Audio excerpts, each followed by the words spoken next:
Rachel, I just want to say congratulations. You have been such an inspiration to myself, to the entire community. You have been there. I've witnessed you recite poems at the happiest of events to the saddest in this city and have given people hope that they will recover, hope that they will do better, and encouragement for those that are already on the right track. I commend you for all of the work that you're doing with the returning citizens population. They really need you and look up to you. You are the epitome of what a second chance looks like. I just want to say congratulations. It's well earned, well deserved. Thank you. So we will just allow her to say a few words if you wanted to come up to the mic before we take a group picture. You want to say? Oh.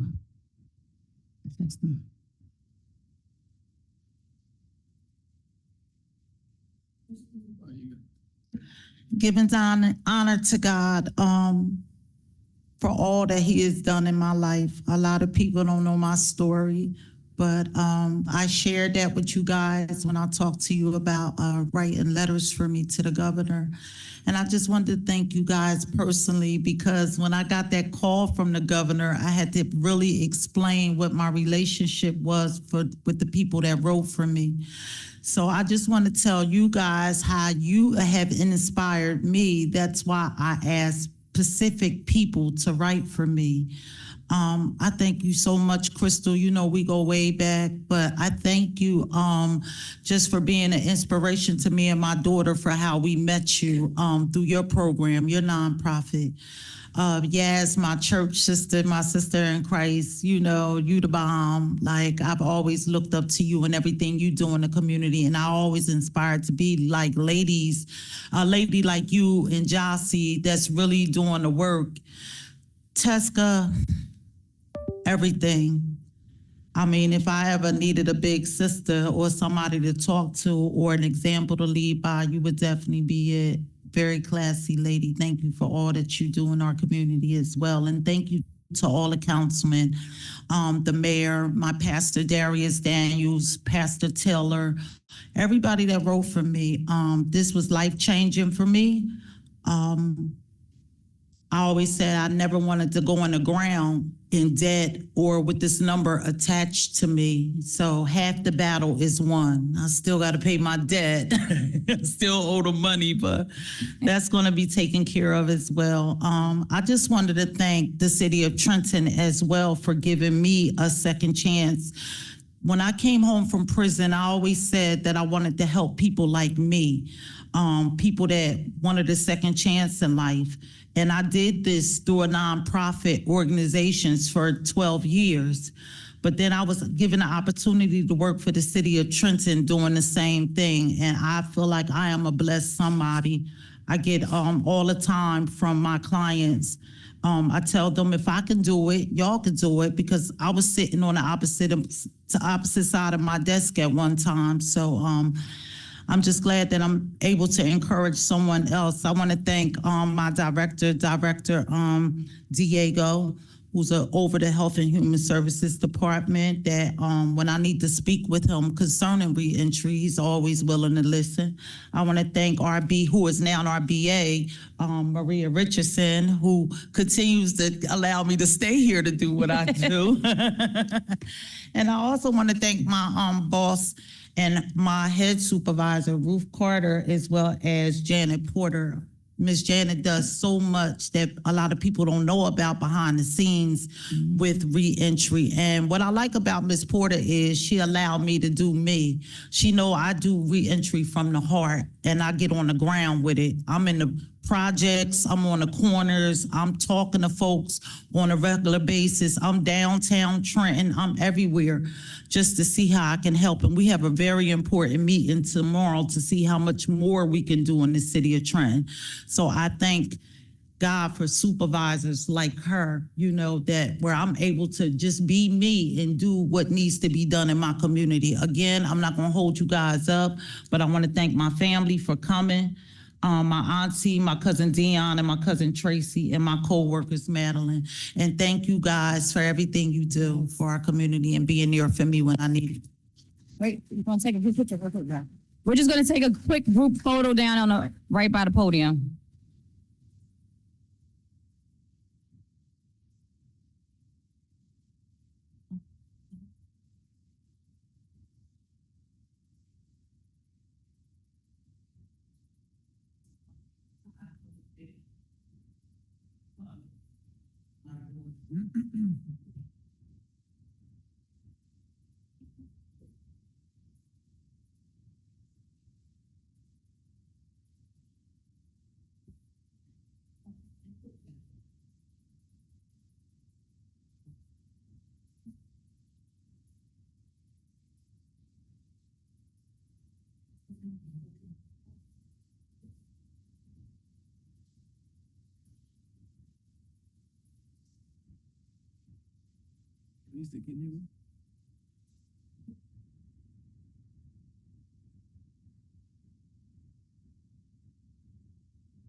All right, Ms. Lourdes, we can go right along into our introductions of the budget.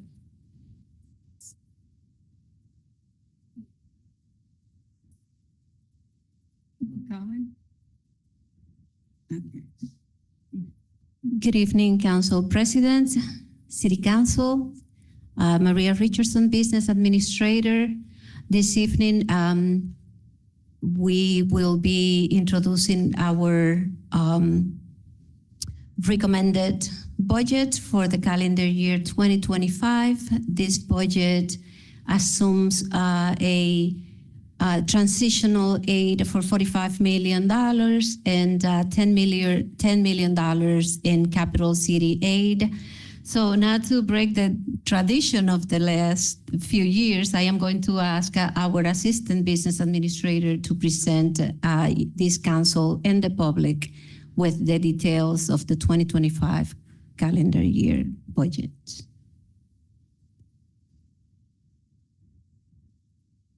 Good evening, everyone. Colin Cherry, Assistant Business Administrator. Thank you. As usual, just to note, this presentation will be posted on our website once we're done here this evening. So any members of the public who do not hear it tonight or want a copy of it, it is available for you on the website and will be tomorrow. So our overview this year, our budget totals $280.3 million, including grants. That's a decrease of approximately $2.4 million compared to last year. As mandated by the Department of Community Affairs, we have included a municipal tax rate increase of 2%. That is from $3.67 to $3.70, so an increase of 3 cents. The municipal tax levy, which includes schools, minimum library tax, and our municipal tax, that's going to increase from $83.8 million to $85.5 million. That's an increase of $1.7 million for the total levy. And as the business administrator stated, this budget assumes $45 million in transitional aid, as well as $10 million in capital city aid. We do not have a firm written commitment for those numbers, but those are the numbers DCA has instructed us to introduce the budget with. The appropriations cap, which I'm sure you all recall, was a challenge last year. We are exceeding the appropriations cap by $21.3 million. So as is, we would need to seek a waiver from DCA to exceed the cap as we did last year. Most of this is in fact money that was from exceeding the cap last year, a little over $9 million in public safety. And then last year, we also received a $5 million cap exception to increases in healthcare. We haven't really seen that this year, but the increase from last year, we no longer receive that exemption for. And the remainder is largely salary and usual increases. I know that no one can see this from this distance, but just know that when you do see the document, this is a detailed comparison of the adopted budget from calendar year 2024 and our introduced budget for calendar year 2025, comparing all of the various categories. This is our visual of our revenue, the same pie chart that we do every year, just so everyone can see sort of a visual representation of what we receive. Largely on the right, most of our state aid, and you'll see the other revenues scattered throughout. Our revenue total is $256.1 million, excluding grants, which are a little over $15 million. As I noted before, there's $45 million in transitional aid assumed here, and other state aid, we have $10 million in capital city aid again, and we're going to be receiving $59.7 in energy receipts tax, which is just an automatic allocation. Our appropriations outlook, as usual, about 40% of the budget is salaries. Another 20% or so is insurance. And again, this will be available on our website for the public, so you can go ahead and download it and take a look at all of these segments as well. The department costs themselves are about half of our budget, which is pretty typical. We don't really see a lot of change there. Fringe, a little over a quarter. Debt service is about 6% of our total budget. General liability, workers' comp, about 4%, and the remainder is a collection of other things. We talked a little bit about the taxes, but just to restate it, the municipal tax levy, excluding school and minimum library, is going to be increased by $1.6 million, which is about 2%. The municipal tax rate, going out an extra digit, is going from 3.672 to 3.707, which is a little over 3 cents.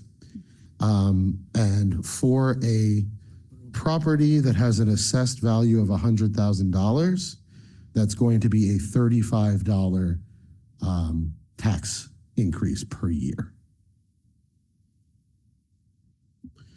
And that is our presentation. Are there any questions from members of the council? Council President. Councilwoman Williams. Thank you.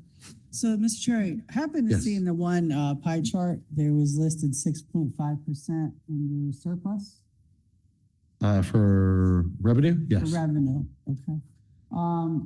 So that being included, that sounds like it's not enough to mitigate a tax increase. So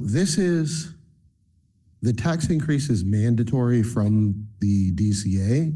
So it is true that surplus has not mitigated it. However, the presence of the tax increase was not driven by the revenue need. It was driven by, it's simply a requirement of the DCA to be permitted to access transitional aid for this year. So under the MOU, Memorandum of Understanding, we are absolutely 100% required to do this. It is not part of the MOU exactly. It is more that it is part of our application process. So if we wish to access transition aid for our budget, for our calendar year 2025 budget, DCA has mandated that as part of that application, as part of that request, we must raise taxes by 2%.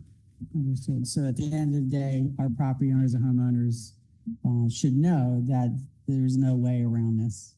Correct. Okay. It is mandatory. If we want the transition aid, this is a requirement of that. And then I was very pleasantly happy to see the increased amount, as I'm sure many folks will. Do we know when that will be locked in and that's assured? We have not received a date certain. Usually we receive it toward the end of June, beginning of July, but as of today, we have not received any notice of the date that we will receive an official response. Okay, so I'll pray the rosary that we still get it. All right, thank you very much for answering my questions. Thank you, Of Mayor. course. Any other council members? I think that's it. I just have one quick question. But do we have another contingency plan for a budget if they say we don't get that amount? We will certainly reevaluate our budget as required, but we would need to know the dollar amount before we really took any adjustments. But as of now, we haven't heard that this is not what we will receive. So we're operating under the assumption that these are the revenues and the appropriations accordingly. Thank you, Mr. Cherry. Of course. I think that's it. Thank you. Thank you.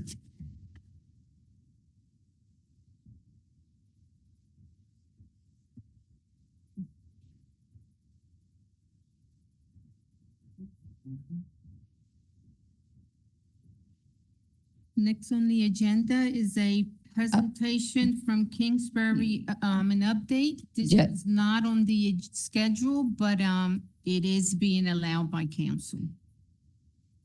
Thank you. It was omitted from the agenda, but they were supposed to be on here to give us an update on Kingsbury.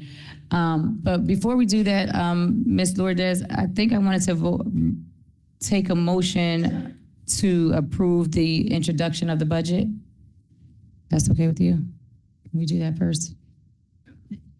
Motion to adopt the introduced budget. So, May we have a motion? so moved. Second. On roll call, Councilwoman Edwards,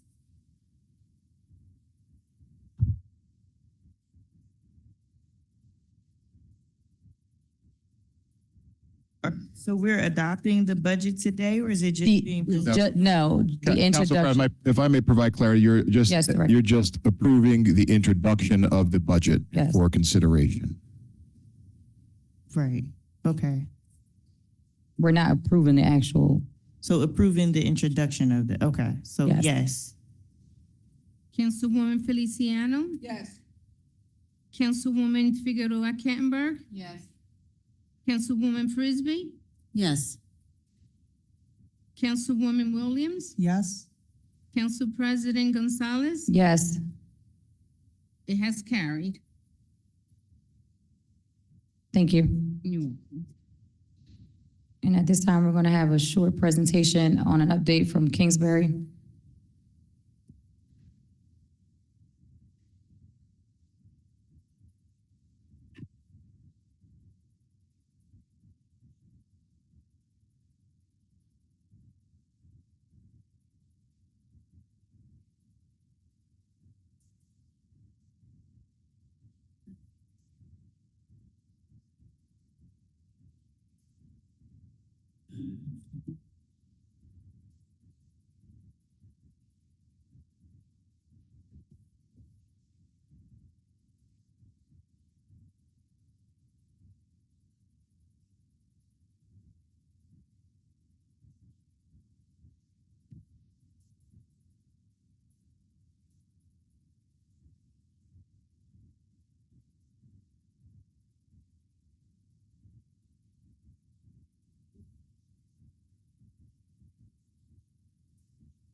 Hello, everyone. Good evening. Tonight we'll be talking about Kingsbury Towers preservation, which we've been able to talk about in front of this group for a while now, but glad to say that we're now very much underway with our work. So we'll go over the status of the renovations. We'll talk briefly about the potential redevelopment of the site next door, and then we'll take questions. So we acquired the property towards the end of 2024, just before Christmas, and the construction work that we did went immediately into the vacant units to start the process of bringing them up to a livable level so that we could move residents out of their apartments into those temporarily. Throughout that process, we had a lot of face-to-face meetings with residents. We were also in front of you guys multiple times. And have been a known presence on the site for the entire last 6 months and going back 2 years at this point. So as of today, we are doing full apartment renovations, not on those vacants that I was just talking about, but on 38 units in the West Tower, which are going to soon be the permanent home for the residents who moved out of those temporarily. Once they're completed, the residents will move back from their temporary apartments back into their brand new home, which we're really excited about. And I'll show you some pictures. And then we'll move on to the 2 next stacks. So just as an example, we're in the A stack and the H stack right now, 19 stories, 38 apartments. Once we're done with those, we'll do 38 more. After that, we'll do 38 more, then move on to the East Tower. So this is the first unit that was completed, which is unit 1B in the West Tower. And I'm sorry that I actually didn't put a before photo on, but I know many of you have been in the building and probably have a good idea of what it looked like before. But we want to focus on what we're working with now. So wanted to take the opportunity to show this off.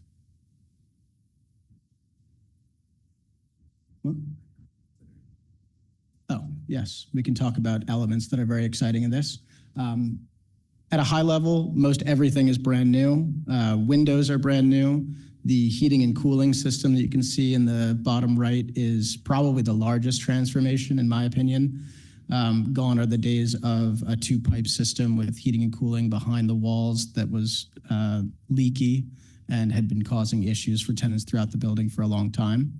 This is now fully electric, and residents can control the temperature of their apartments. Brand new floors, and resurfaced walls that you can see here. Here's a picture of the bedroom. To the right of this photo, there is another heating and cooling unit in the bedroom with another one of those awesome windows. This is the kitchen with granite countertops, brand new stainless steel appliances, all new plumbing and electric, new lighting, new cabinetry. So it looks great, I think. And again, we're just really excited to show it off and very soon to bring residents back from their temporary units into these units at no cost to them.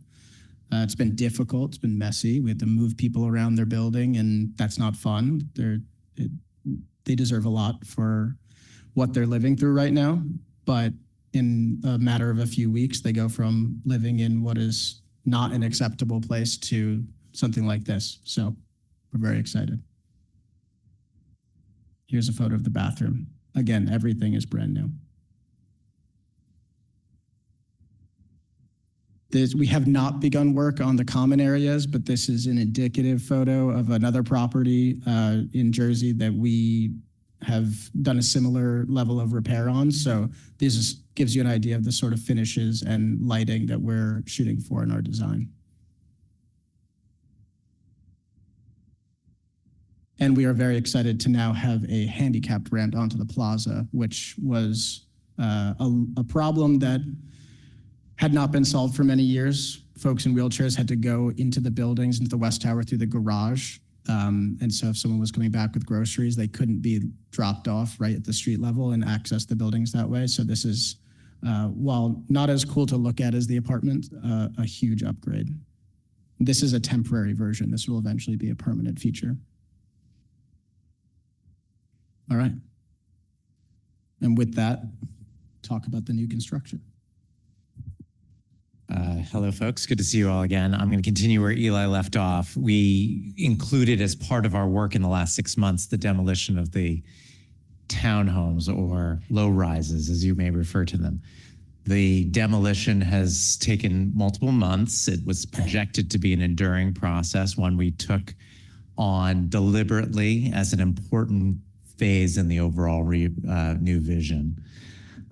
We are, By removing those buildings, we're freeing up 2.5 acres, again, where 60 units were located. We're freeing up that 2.5 acres for some reconsideration. One element of that is a consideration for a new building that may feature a replacement of those 60 townhomes. I've got 67 indicated here. The concept is to locate those in a 5-story building, thereby consolidating the density into a small area of the 2.5 acres, elevators, which were not a part of the townhomes, and anchor it with a space that may be a non-residential space, which we have talked about as a potential home for a medical arts or healthcare operation. Such an operation would cater to the aging population that's in the towers, in Luther Arms. It could simply be a positive response to deliver healthcare to local users. We have published a request for proposal and distributed it to parties who have requested it, and await decisions from them, which we would evaluate when they submit their responses in the middle of this month. In exhibiting some of what we're talking about,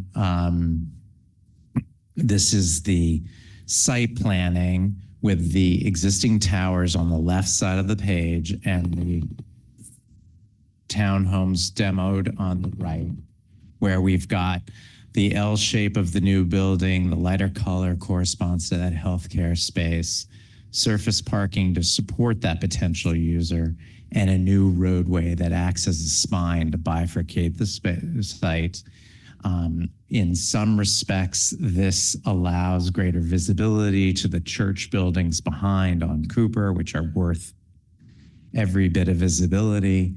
And we've also tried to recognize that community representatives want to perpetuate the pedestrian pathway on the on plan right. By the end of the site, we want to keep that pedestrian pathway experience intact.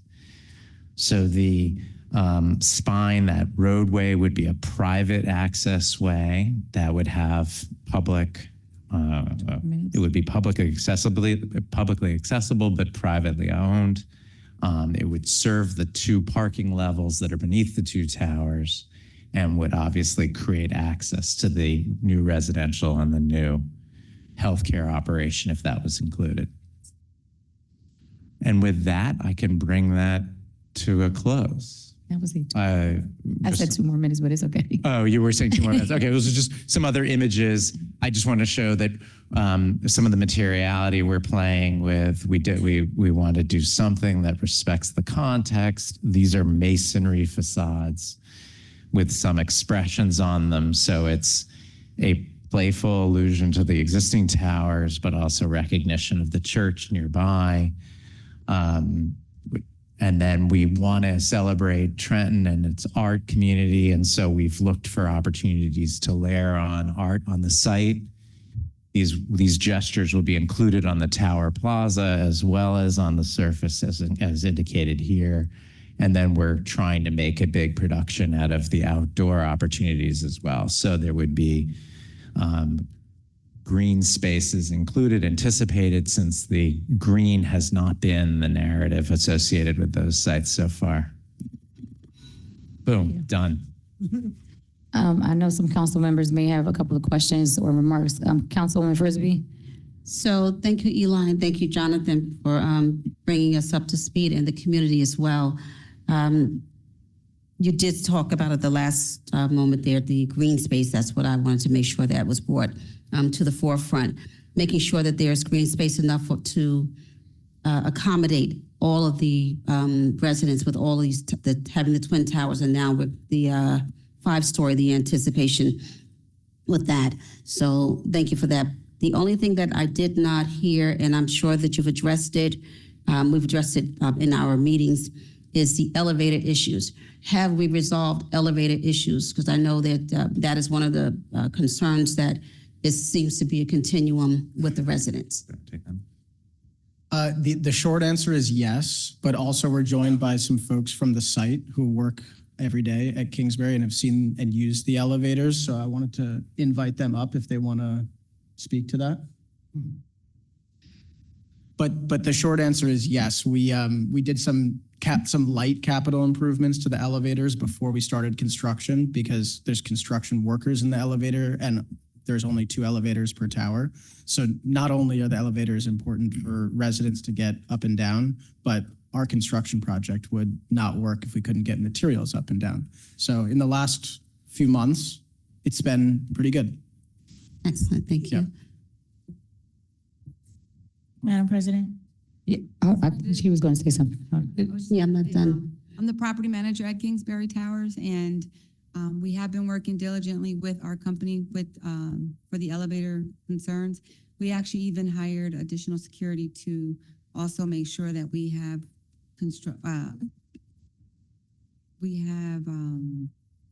one elevator open for construction and the other one for the residents, so that way there's no disruption in their movement in the building. So. Thank you. Council Vice President? Yeah, I'm not. I'm sorry. I still have. First, I thought you were done.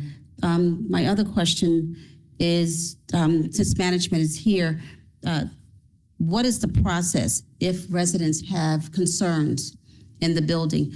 What is that process for them getting to you and then they knowing that there's going to be communicated back to them with the resolve?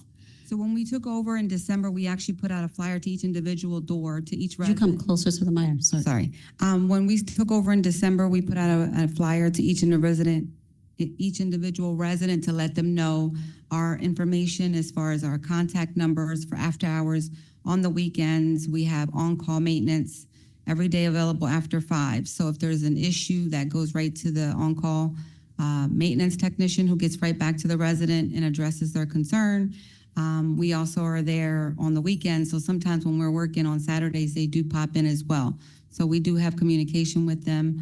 Unfortunately, sometimes they feel like they need to reach out to City Council rather than to us directly, even though we did state it would be a lot faster to get their issues resolved if they contacted us directly, so that it didn't come to you and then you reached out to us and then we reached out to them. So. Thank you for that. So you answered the other one about after hours, and that means you have an open door policy. So I'm appreciative of that. And my last question is, I'm assuming that the answer is yes, but I just want to confirm it. And there's only one office in one tower, not an office in both towers. Is that correct? We have the management office in the West Tower, and we have our relocation specialist located in the East Tower. Excellent. Okay. Thank you so much. Thank you, Madam President. Council Vice President? Thank you, Madam President. I just want to stay on that subject a bit before I ask my other questions about the communication between the residents and the management company. First of all, I'm excited to see all of this, and kudos to you and the progress that you have made so far in this renovations and your efforts to improve the communications. There was a recent water pipe bust about a month or two ago at this point. And there were residents that had complained to the administration. I'm not sure if they complained to council members, but they certainly complained to the administration that they had been calling because they didn't have any water all day for 13 hours. And the administration had informed a couple of us council members what had transpired, and that ultimately they were the ones to fix the issue because of a supposed non-response or just a delay in response from the management company or whoever responds to emergencies.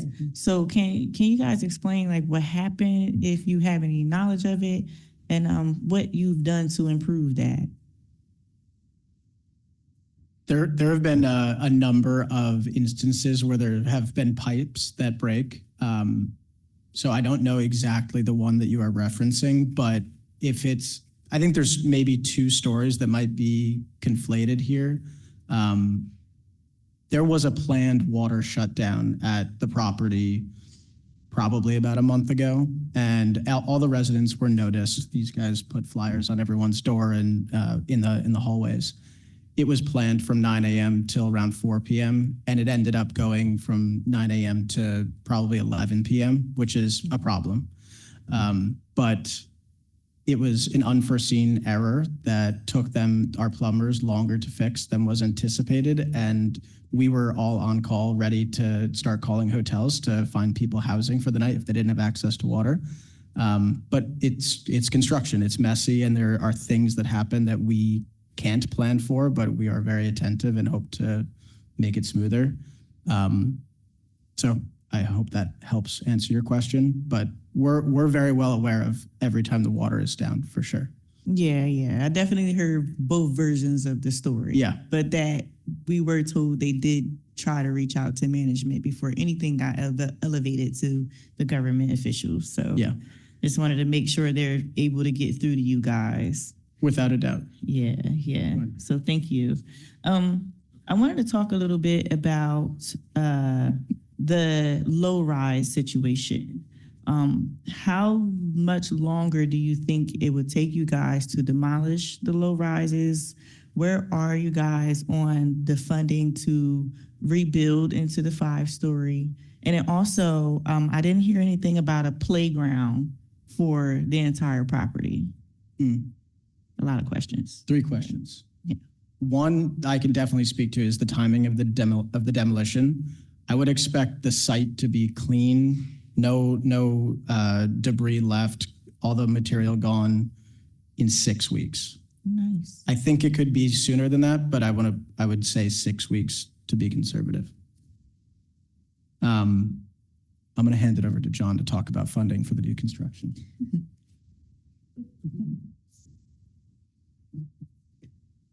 I think the most important statement we hope to make today in this presentation is the concept plan exists and that we are soliciting interest from the healthcare operators as part of a driver. So to the extent they engage, there is a financing vehicle that's established through the state that would allow us to proceed in tandem or in union with that healthcare operator.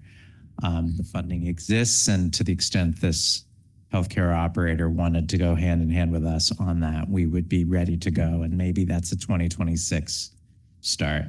In the alternate, we might pursue financing through a competitive process through the state, and if successful, be able to pursue a similar timeline, so a 2026 start. We're motivated because we don't want to have vacated 2.5 acres and have it just sit. So while it will be temporarily enclosed during any delayed start, we do intend to work towards financing and an initial timeline for 2026. If we fail, we would try again and do 2027. I would, to your last question, I think what we would like to do is try to address the play area as a design element. I showed a number of images of exterior amenities. Assume that play area for younger residents would be included, and it would be challenge of the design team to come up with something that tied in to the new community that we had created. So it may not be jungle gym, it may be something, more artful. Nice. Thank you. No problem. Thank you. Councilwoman Williams. So I have several different questions, and some of them were covered really well by my colleagues, but I just like to emphasize, as far as the demolition clearing, the neighborhood, the residents there have been waiting a long time to have this finished. Would be really good if it could happen within 4 weeks. We have Agreed. Memorial Day coming. We have the summer. Once the heat happens, varmints might be amongst the debris, and it'd be much better if it was done sooner. So hopefully that could happen. Point taken, and the pressure is on. Thank you very much. Yeah. So regarding what's the latest on the sprinkler situation, fire suppression for the building? There are a significant amount of fire safety upgrades planned to the building, most of which are things that were actually an easy fix, like adding smoke detectors and fire extinguishers to every apartment. Some of them include fire doors that automatically close when the alarm goes and an upgraded fire alarm system. All of this is subject to DCA inspection, which was a big topic around when we purchased the building, because there were a lot of existing fines and failed inspections. There is not a planned suppression system in the building independent from the standpipe system that exists today, which will be upgraded and Can you made describe safe. that upgrade? New motors and new pumps, new boxes for every floor where they plug into the standpipe system. That's probably the So simplest the way rate to of describe flow it. would be much greater than it used to Oh, be yeah. before. Yeah. Okay. It, I meet, know it one of the meets concerns- DCA standards Oh. for 2025. Yeah. Thank you. And have you consulted our fire department on these upgrades so far? I believe we have fire inspections for the entire building ongoing. So yes, that's part of our permit process. As far as carbon monoxide detectors, would that be something that would also be installed in each? Included in the smoke All detector. right, excellent. Because I know the standards have changed recently. Yeah. Informed by TFD. So regarding security, can you go into a little more detail what that is like, what that actually is next? I know within the last I'm sorry, security. If Oh, you could security. talk about what that looks like, what that is for residents, because I know the company has changed within the last year. Yes. Security, I think today is in a really good place, maybe better than I expected it to be. In terms of guards, we have 24/7 armed security in both towers. Physically, the property lacks what I would call sufficient security measures, and that is one of the first things that we're focused on the whole campus as opposed to in-unit work. It includes over 200 security cameras, which are not just more of them, but better cameras than exist now by a large margin that will be monitored 24/7 by people off campus, but also by security guards in the booths. Access control, meaning people will only be able to enter the plaza, get onto the plaza or enter the buildings with a key fob, which now is not the case. They need key fobs to enter the buildings, but anyone can walk onto the plaza. In addition to that, we're going to secure the garage, which has been a problem for a long time. Cars can come in and out. People can walk in and out. It's unsecured. There are doors in the garage where you still need to scan in to get into the building, but now we're going to take another level of precaution and put a rolling door on the outside of the garage once the repairs are complete. So that's very much front and center in our design. Okay. No, that's great to hear, because even with armed security, I imagine you still have armed security on site. Yeah, 24/7. Are there any cameras in the stairwells of the two towers? There are a few.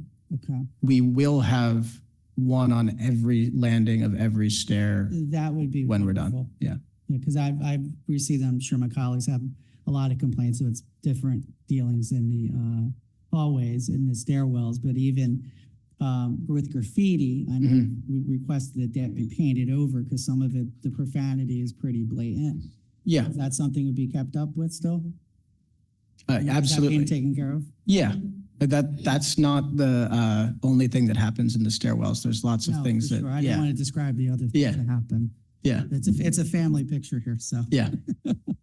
The other thing is regarding the newer building. I know we had some great discussions in the meetings regarding senior focus. Will the new building where the low rises are 5 stories, will that still have a senior focus, or is that still possible? It's certainly still possible. I think in the scenario where there's a healthcare partner involved, we want to engage them in some of that programming. So consider that a TBD. Okay. And then regarding the new building, additionally, I know elevators are not an inexpensive proposition. Would there be a possibility of a 3rd or 4th elevator for the new building to make sure we're kind of evening out the usage? So in the towers, if one goes out frequently, the other one gets overused. So over time you have more. Oh, in the new building there, we would anticipate at least one new elevator, if not 2. Would there be a possibility of a 3rd or a 4th? Is that something to consider? I don't know that the if we're only doing 67 units, that we can amortize the cost of a third elevator. That would be maybe above and beyond the norm. Even 2 might be a stretch for 67 units, but I note your concern, and I think that we have enough experience in the marketplace to demonstrate that 2 should support, and it would be a new elevator condition. So look, it's only 6 floors, it's not 20. So the circumstances that have characterized the condition in the new, in the tower won't affect the new. Okay, excellent. Thank you very much, gentlemen. Thank you. Thank you so much. Thank you. Thanks. Thank you. Lourdes, you can keep it on going.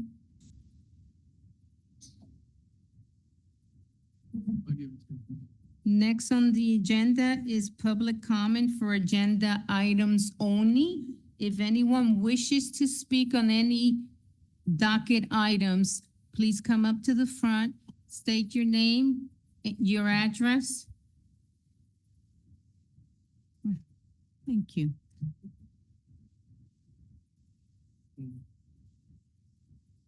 Are there any for the public, for the agenda items? First individual is Cherry Garrett. She's there? Yeah. For the public, this is for agenda items only. Okay. Okay, but Kingsbury's not on our agenda as far as that, but yeah, as far as our official business, that's all. Thank you though, but you can say your remarks when you come back up for your other. Okay. Good evening, Ms. Garrett. Press the round button. The round button on the, there you go. Yes. Hello. Thank you, Council President and other council members for allowing me to speak on the budget. I just have a comment about a few things on here under Department of Administration and Department of Finance. I just was here when Mr. Cherry introduced the budget.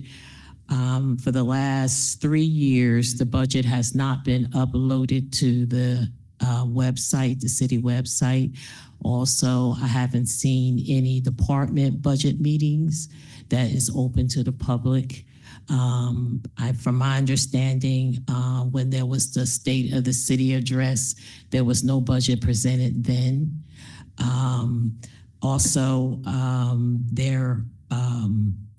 My concern is that we're spending and we're not looking at the costs that's represented with the tax increase. And also, as long as we're getting the transitional budget, if you, just for your information, if you go to the Department of Community Affairs, under the division, local government services, they have all that information for you.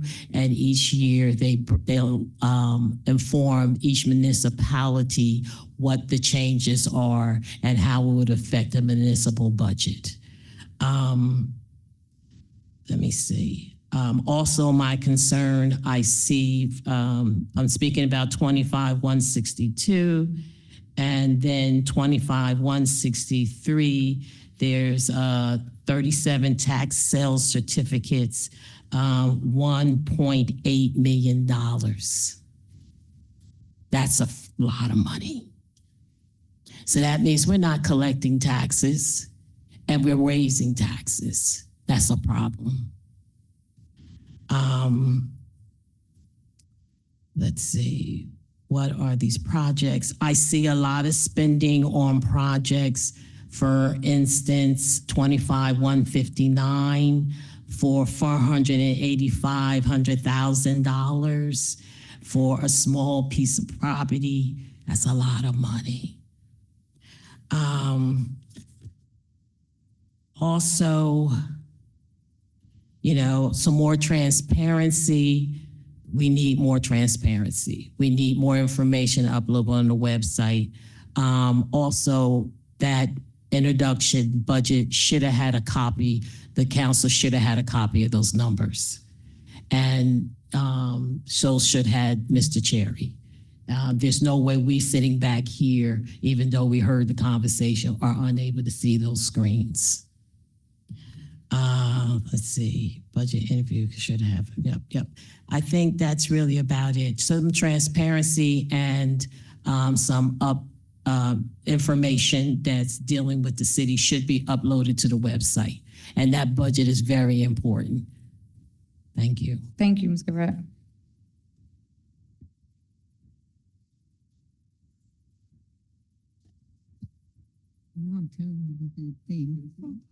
Anyone else? Next on the list is Robin Vaughn.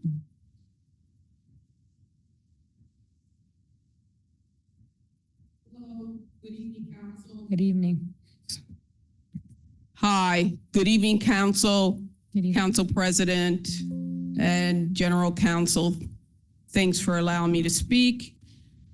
The item that I would like to speak on is item 25037. It's an ordinance establishing a high-rise emergency assistance plan for multi-unit residential buildings of 40 units or more and mandating certain emergency actions. Is there a dollar amount associated with that ordinance? If there is some emergency assistance plan, it's like, what are you assisting? Are you assisting with revenue, with cost? Are you giving city resources, public service? Like, what are we giving here? What are we providing assistance? There's no detail here as to what level assistance are you going to provide these private-owned multi-residential buildings. And I just wanted to say, I really don't understand the jurisdiction that our government has over these high-rise multifamily buildings. My understanding, and I could be wrong, but I stand corrected, I'll have to engage the law department about this. So DCA is the housing, has a New Jersey State Bureau of Housing Inspections. Their role is to manage and govern and provide appropriate oversight to these privately owned multi-residential buildings. The only pieces of property that you guys should be governing and providing assistance to are the 11 housing developments that is owned by the city through the Trenton Housing Authority. Now, I just want to hear from DCA as to what are they contributing here? Are they not on their job? Why are they relinquishing their job to the city of Trenton? And how much money are they going to be funding this ordinance? Because I hope they don't think the taxpayers of the city of Trenton is going to support this ordinance. And these people who are here talking about the Kingsbury apartments, why aren't they in front of the state legislature? Why aren't they being, why aren't their efforts being reviewed by DCA and the state assembly? That's who govern them. What are you guys going to do? You have no jurisdiction over those buildings. So I feel like what we heard here was a big gloss over. And what I would like to know, in addition to that, I think Councilperson Jennifer Williams kind of touched on it, but she glossed over it.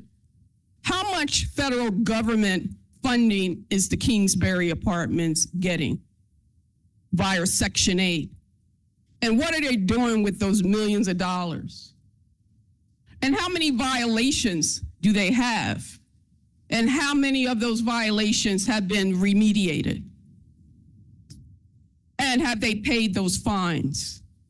So I didn't hear any of that. So I feel like you guys are kind of glossing over stuff and acting out of pocket.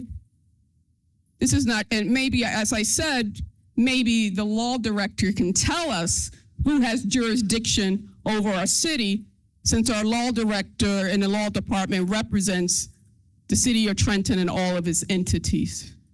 So we shouldn't be getting into things that we have no legal or constitutional governance over.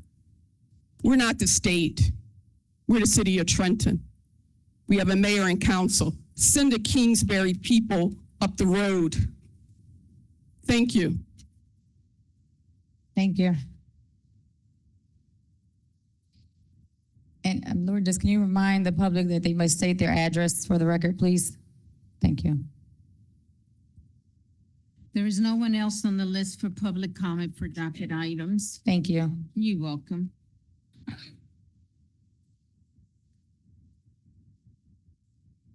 Okay. Next is the approval of public, of communications, petitions, and reports. Yes, so before we, motion to approve, well, yes, can we have a motion? I know there's a question on the communications report. Mhm. So do we motion that first, Mr. Bridges? Okay, so may we have a motion? So moved. Second. Thank you. And I believe Councilwoman Yes, ma'am. Williams had a question, I'm sorry. Thank you. Just because these certificates come up in questions by different constituents over time, and I know I've seen other people ask about them. I was just wondering if I could ask either law director or the finance department to explain the redemption tax sale certificate versus a foreclosure tax sale certificate versus a foreclosure complaint, just kind of for public consumption, but I'd also like to make sure that's highlighted, so then when I explain it to other folks, I'm clear on what they are and the differentials. Thank you. Is there anyone here that can answer that for Councilwoman?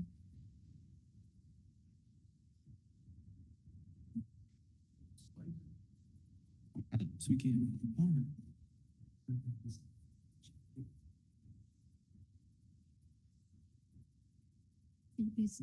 Sorry, could you please pose the question again? Maria Richardson, VA. I believe she wants to know the difference between a redemption tax sale, foreclosure tax sale, and the foreclosure complaint. Like, what are the differences between the three? Yeah, I get questions sometimes about what is a redemption tax sale certificate versus a foreclosure tax sale certificate, and then I see foreclosure complaint.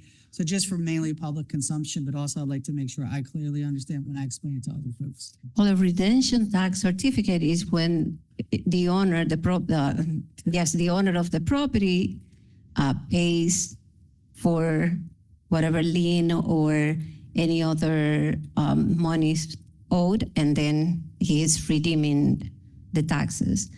In the case that we have in the docket right now, we are assigning tax sale certificate. Those taxes were already, those delinquent accounts were already sold.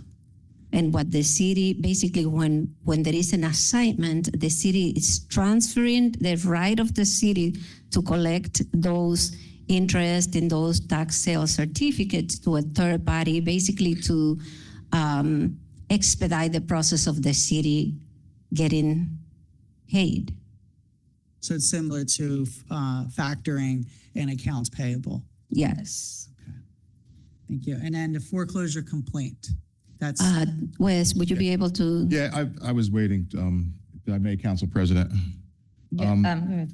For Councilwoman Williams, to answer your question for the public's benefit, there's a process embedded in the foreclosure statute to protect residential homeowners.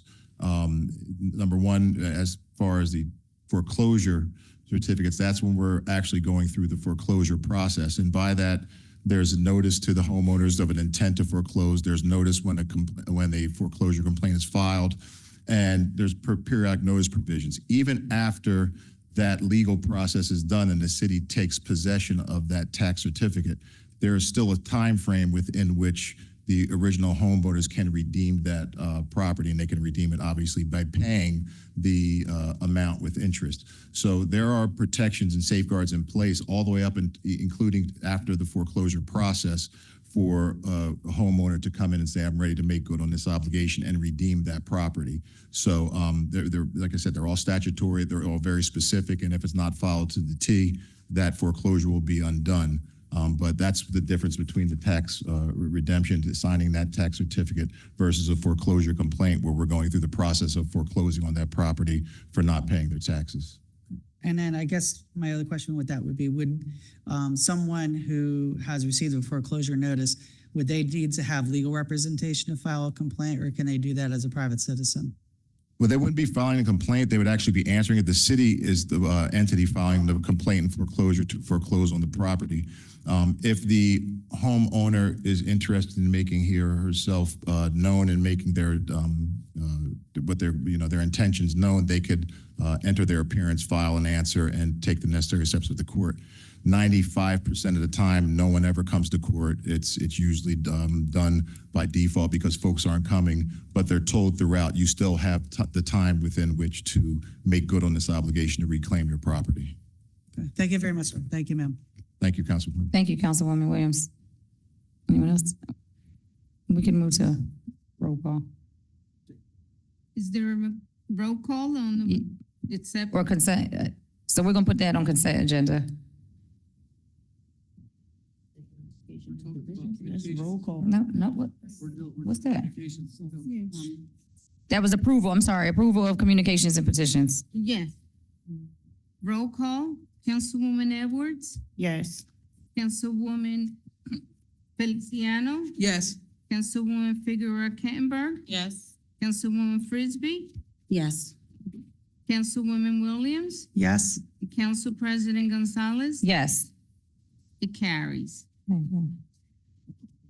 Is there a motion for the adoption of the minutes for the March 4th, 2025 council meeting? Second. On roll call, Councilwoman Edwards, Yes. Councilwoman Feliciano, Yes. Councilwoman Figueroa Kettenberg, Yes. Councilwoman Frisbee, Yes. Councilwoman Williams, Yes. Council President Gonzalez. Yes. And just for the record, March 18th is listed on the agenda. However, it was not sent to council and ahead of time, so that's been taken off. Okay, next on the agenda is resolutions. A first reading, I'm sorry, Second. there is a first reading ordinance. Give me second reading. Second reading ordinance 2506. It's an ordinance adopting a redevelopment plan for the entirety of the city of Trenton, a designated rehabilitation area. This is a Think- public hearing. Yes, are there any? Public hearing for the adoption of the ordinance. If anyone wishes to, Speak to this ordinance, they can do so. I know we did ask the attorneys to be here present in case anyone has any questions in regards to this ordinance. Are there any members of the public that wish to speak to this before he comes up?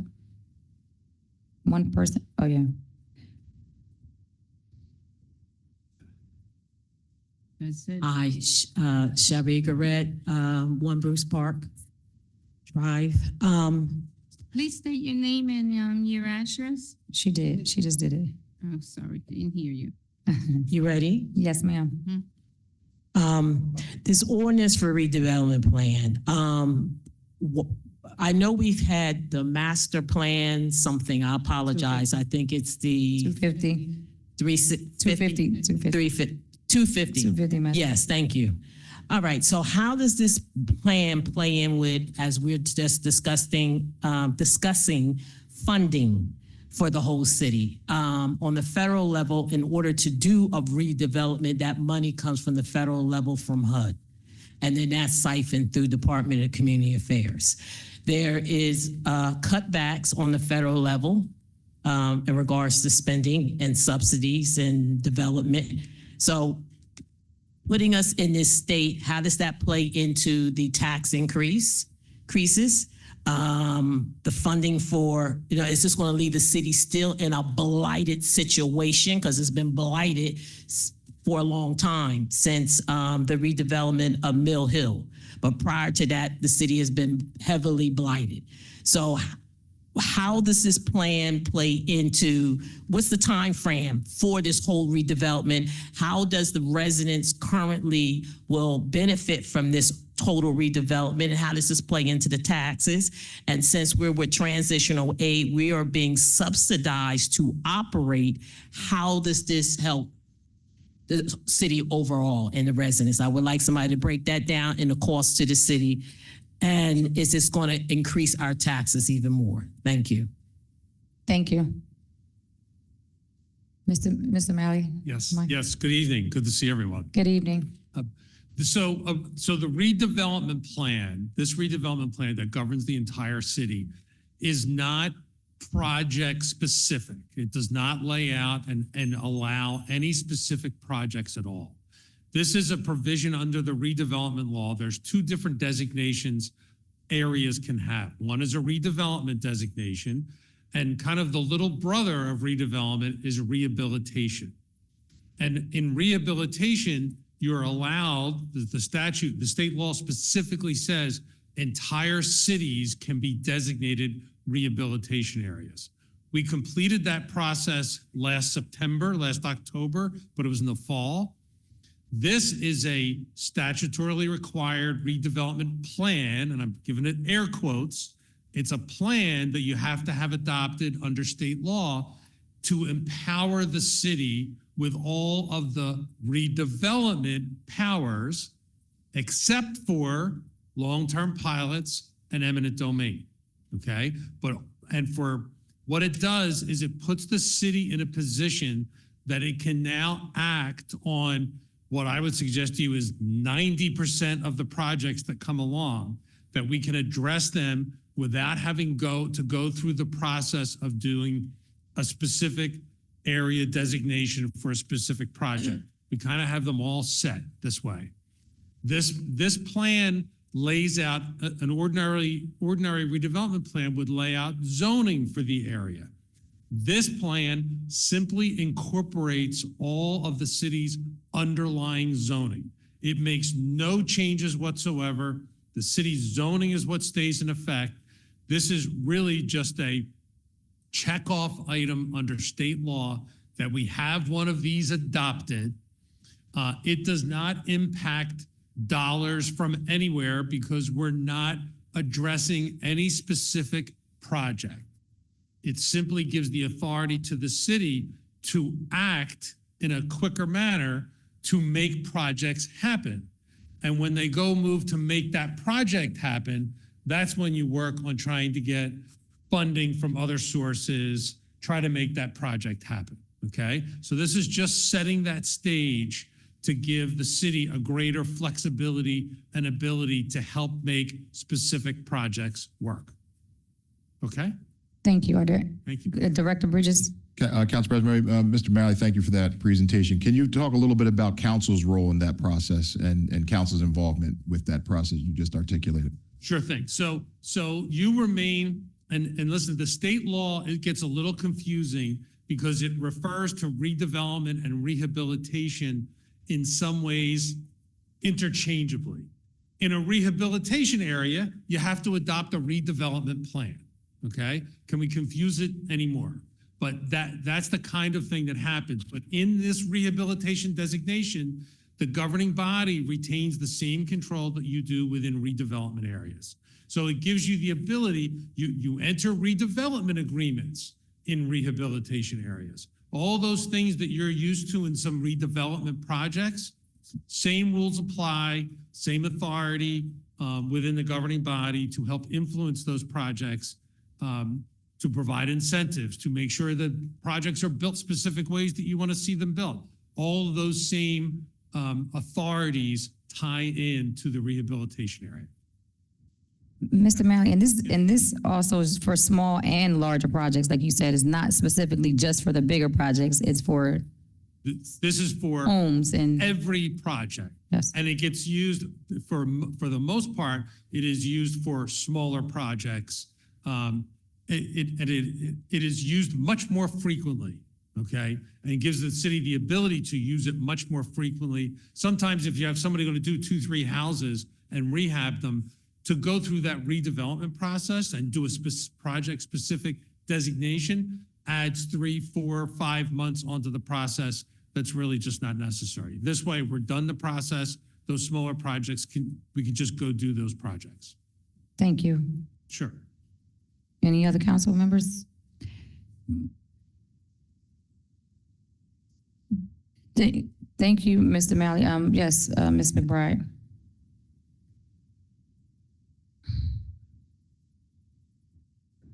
Please state your name and your address. Hi, good evening, council. Thank you for hearing me this evening, but I have a question for Mr. Kaloji, and maybe he can answer. Please the state your question name to and you. My name address. is Kathy McBride. I apologize. 46 Laurel Place, Trenton, New Jersey. The gentleman first started off by saying that you were giving your total power to this administration.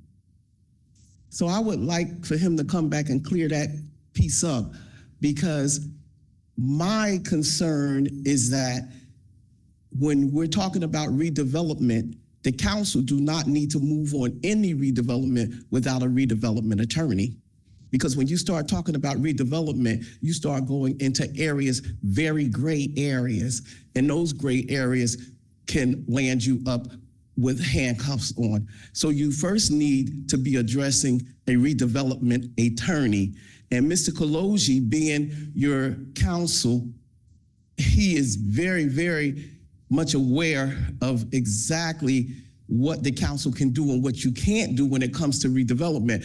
But when he said that they need you to vote to give up your power, the council never gives up their power, because you are the checks and balances. So when I heard that, I just need him to reiterate what he said when he first started, or ask the gentleman here, he doesn't have a nameplate, if he could read his first statement, the beginning of his statement back, so I could be clear on what he said. Can he do that? You can't read back what the gentleman spoke to? Mr. McBride, I nice need to that see read you. back to me so I have a clear understanding of what I heard, Mr. Kaloji. So, Ms. I don't generally respond to questions from the public, and nor does the council, but just to advise you, Mr. Malley, who's behind you, is the redevelopment attorney for the city of Trenton. He's been handling all of the redevelopment work for the last several years. So, Mr. Kaloji, let me be clear. The administration has a redevelopment attorney. Does the council have their redevelopment attorney? Because we're dealing with two separate entities here. So I just need to be clear. If he's the redevelopment attorney for the city, where is the council's redevelopment attorney? There's two separate entities, I right? can't engage with you on this. I'm sorry. I understand the point you're making. Is it two separate entities? Mr. Malley indicated. No, I don't know. Because if he's the redevelopment attorney for the city, where is the protection at for this body here?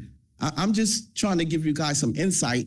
But this gentleman should be able to read that statement back that when he started out, he said, we need you to vote on this to give us complete power. I thought that's what I heard. I didn't hear the vote. I just wanted it read back because, so I could be clear. I can clarify. Thank you. All right, that was just all I had to say. Thank you, Ms. McBride. I can clarify. No, I've never, ever said that what I said instead was that the governing body retains that authority. That's what I thought, yeah. And that's how this works. And we are redevelopment council for the city, for the administration, for the city council, all viewed as one. You have to take action to approve agreements. The administration weighs in on what those agreements are when there's specific issues. The ultimate authority rests here with the governing body to authorize the execution by the mayor of a redevelopment agreement, but he can't act without your approval. And for those agreements, you can't sign those agreements without his approval and his signature on it. We're the city. We all act as one. Thank you, Mr. Malley. Thank you. Council President? Councilwoman Williams. Thank you. I have a question for Mr. Malley. Yes, sorry. Thank you. Just for the matter at hand, Is there any question of a conflict of interest that you would be a redevelopment attorney that would advise the administration as well as city council? No, Not no, there's necessarily. not. I've been doing this for 30 years. And we advise, like I said, the governing body.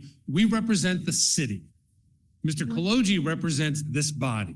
We represent the city. And in order to get redevelopment projects advanced and moved, this governing body needs to be on board with it. An administration needs to be on board with it. You authorize the execution of agreements. If they're in agreement, they sign those agreements. It all works as one. It's not two separate entities. It is the city. It's just your decision-making process is integrated between the two on behalf of the city. Okay, so much as you would advise, we would still have to consent. And that's where I think Ms. McBride's question is actually, I thought, a healthy one to exercise and discuss this, because I'm sure there would be other folks who would have a shared concern. It works the same as redevelopment projects, which you've been involved in, which all, the meetings are committees of this body that we go over what those projects are, and you make those decisions and authorize it.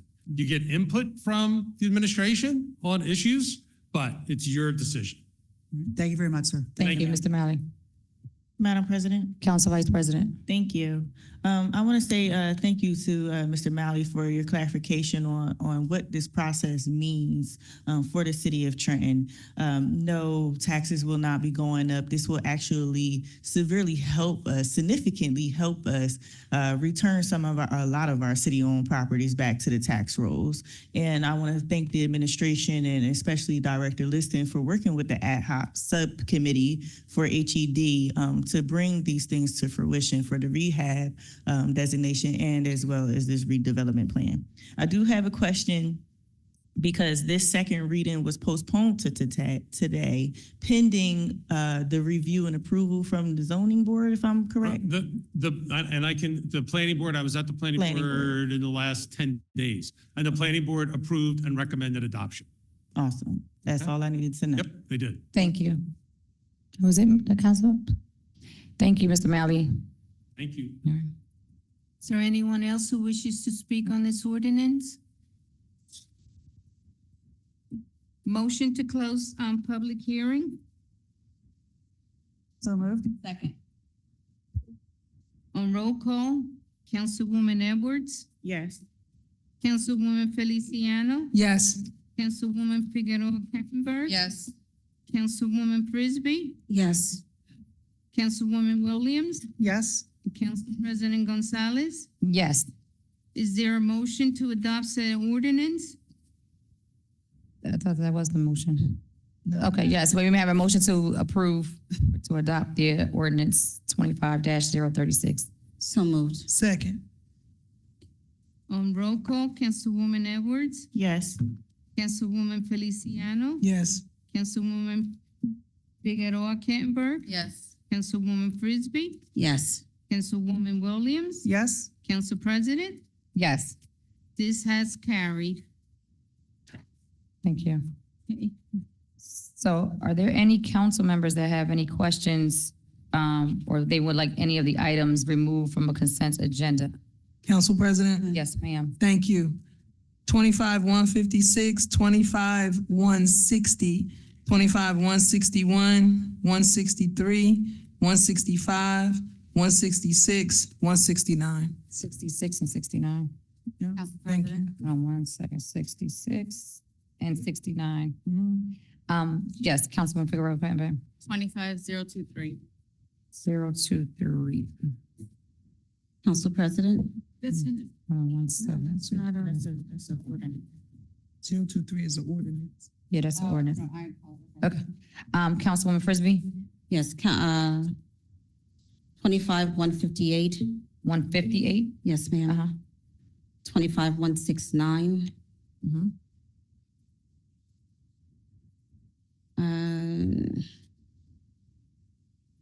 And 25-037. That's, Oh, no, that's the ordinance. Mhm. And we did discuss that. Yep. But Okay. that's it. Yes. Thank you. Councilwoman Williams, Thank you, ma'am. 25,160, 25,165, 25,169,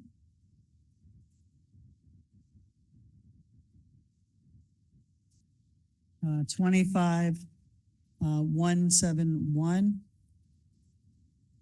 25,173, 25,174.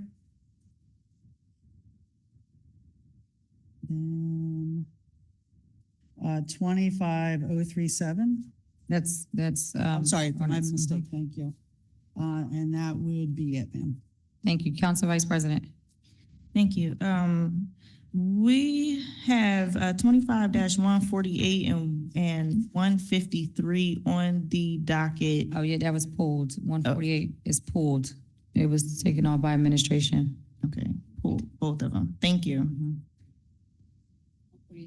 148 148 and 153. and 153. Thank you. Is that it for you? All right. So Councilwoman Feliciano with 25-156.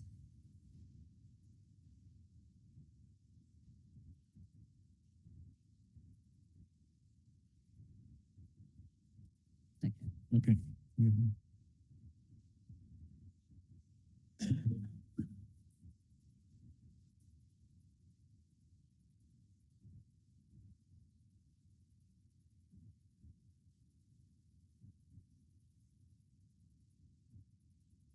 Okay, so we're not going to pull 148. 148 will remain on the docket. Okay. Thank you for that. What about 153?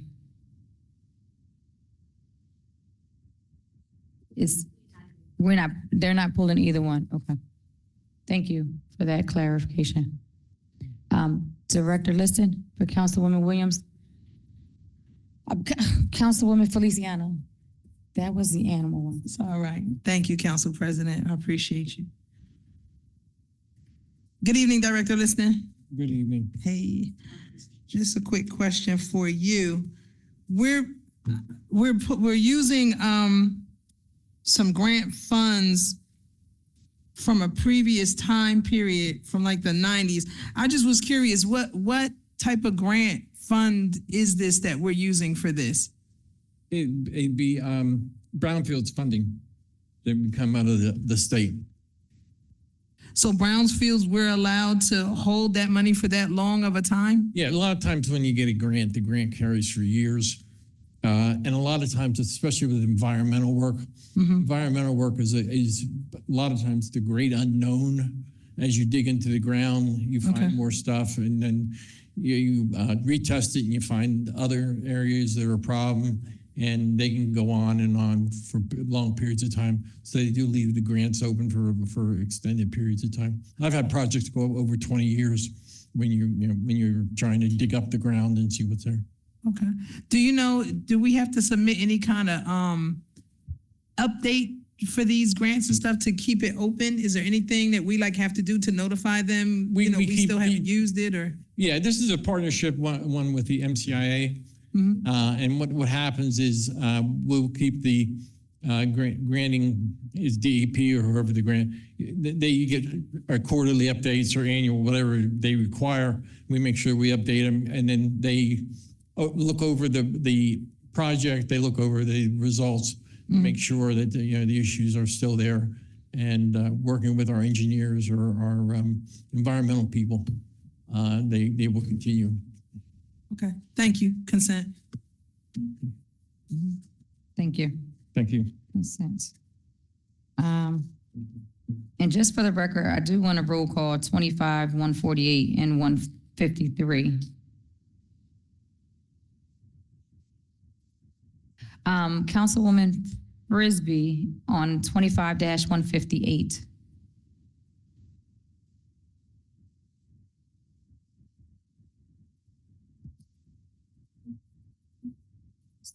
If we can have someone to the mic, please. 25-158. 25-158.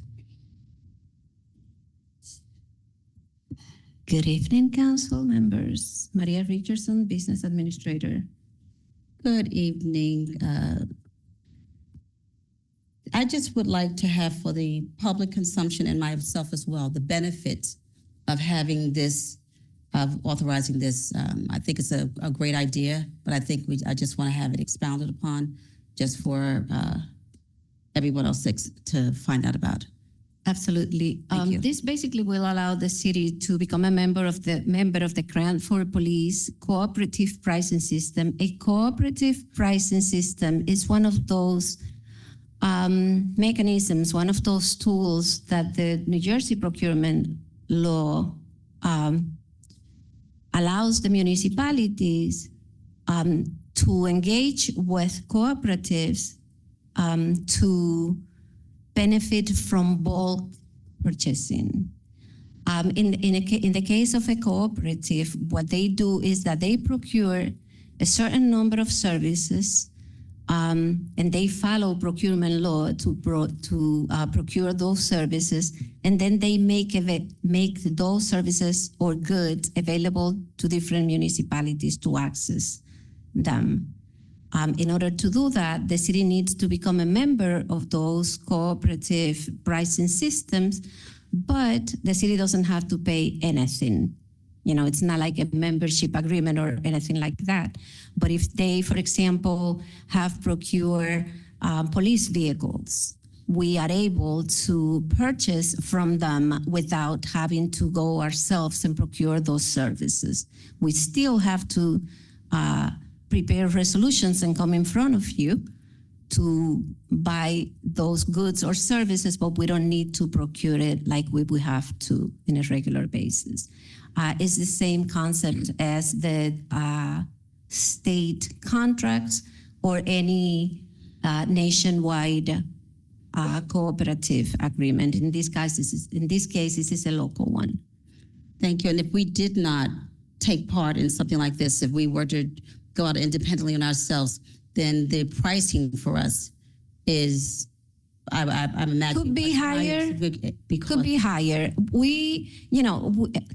The state doesn't recommend that you simply go and buy from the cooperative. You still need to do your homework, right? You need to check if the prices are really lower than if you procure the service regularly. But usually the city benefits from doing that. It's a cost-saving mechanism. Thank you. Sure. Thank you. Consent. Thank you. Councilwoman Feliciano on 25-160. Yep. Thank you. Just a couple quick questions, B.A. Richardson. Thank you. Good evening. Good evening. Under finding 2023-002 about the Youth Anti-Violence Initiative, under the explanation and corrective action, I see it says here you transitioned the grant manager, right? We understaffed over there. They caused problems for the submission of the report.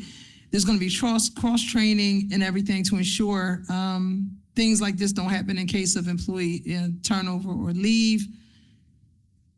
Basically, what I want to know is, it says you're going to implement a due date tracking procedure to monitor that the reports are sufficiently and timely completed and submitted. I remember before we had audit findings where we weren't utilizing funds or seeing what was going on. This is like citywide about, right? And we had different recommendations over time. Have you implemented or have they implemented over there the due date tracking procedure to monitor them? Do they have that in place? Yes, they have. And basically, almost every department that handles grants, we are following up so that we make sure that all the reporting happens at the time that it's supposed to happen.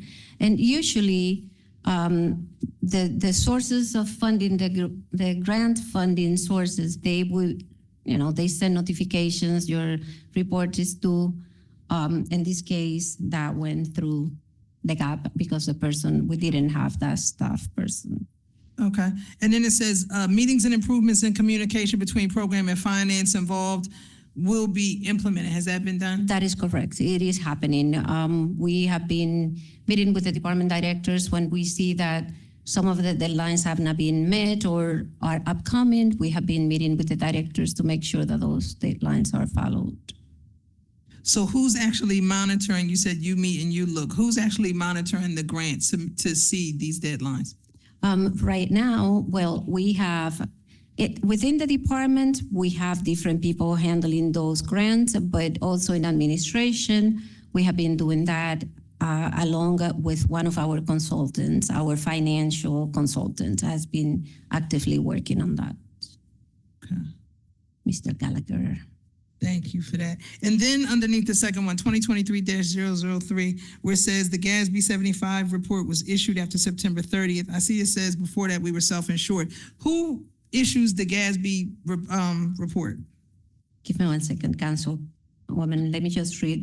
That's fine. Thank you.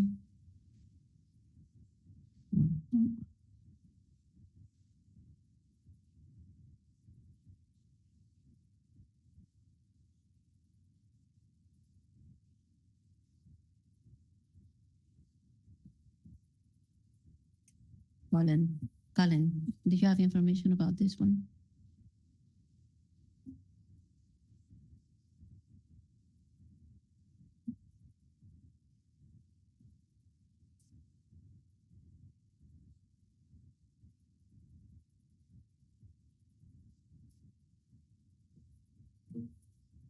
Who prepares the GASB 75 report?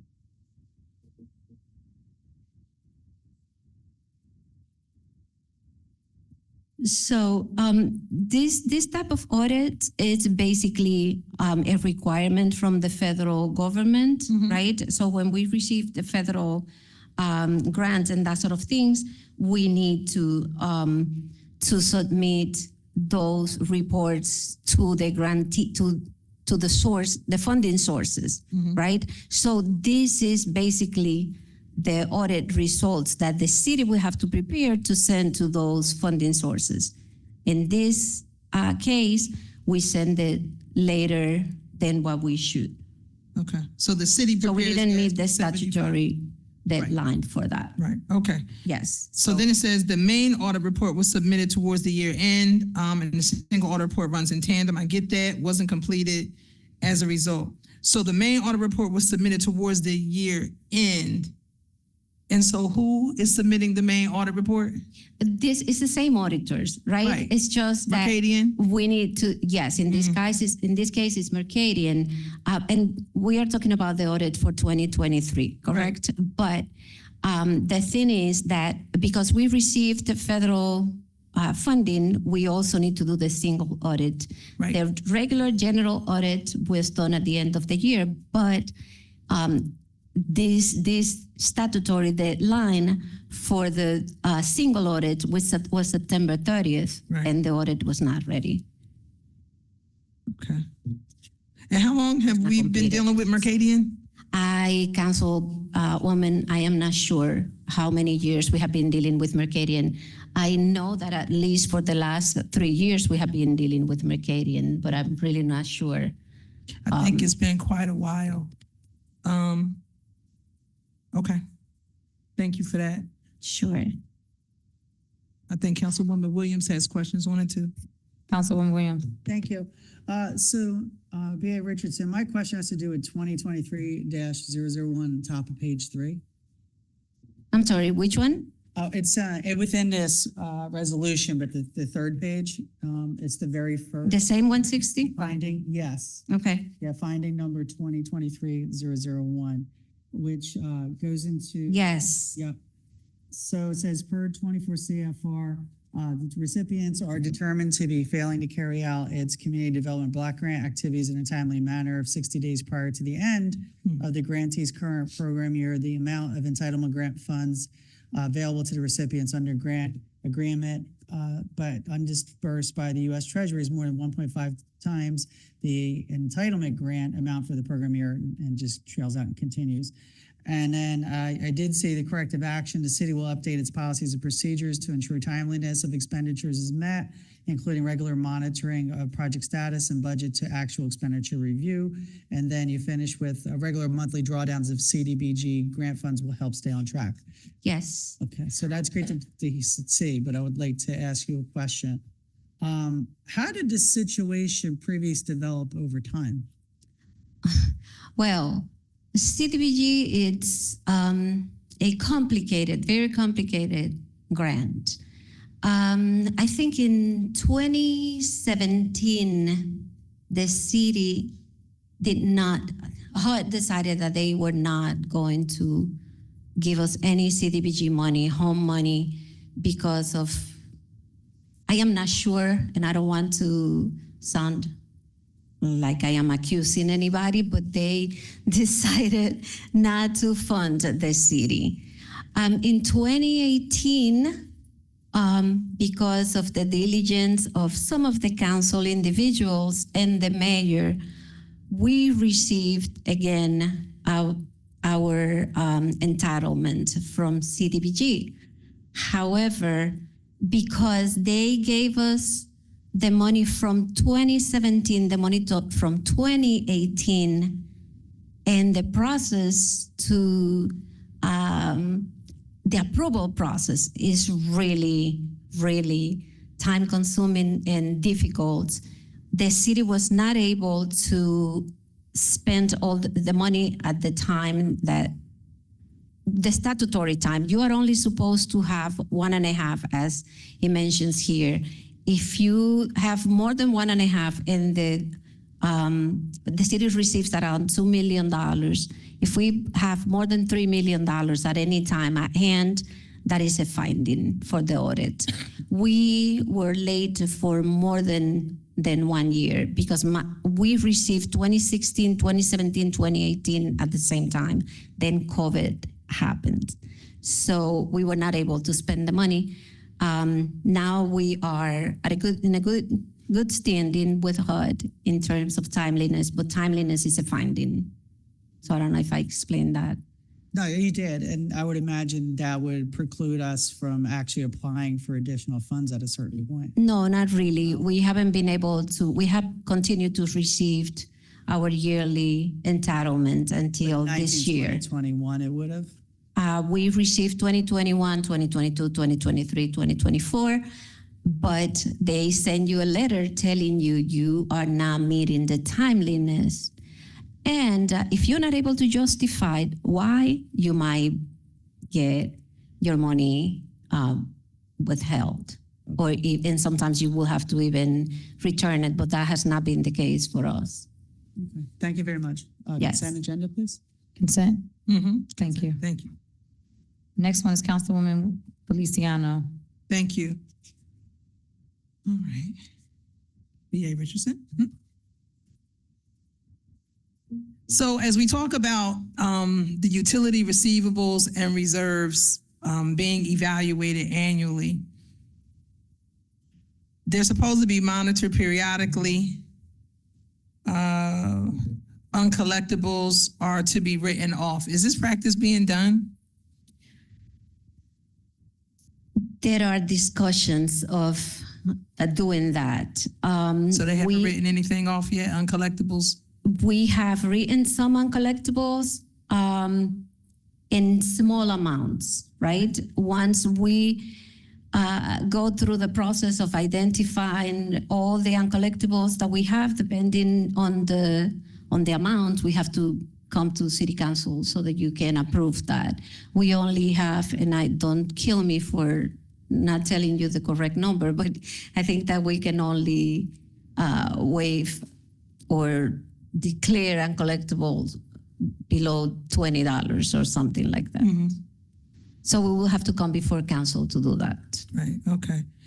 And then the inactive accounts and duplicate customers and unexplained adjustments investigated further and resolved by the city. Is that happening? We are in the process. Yes, it's happening. Now?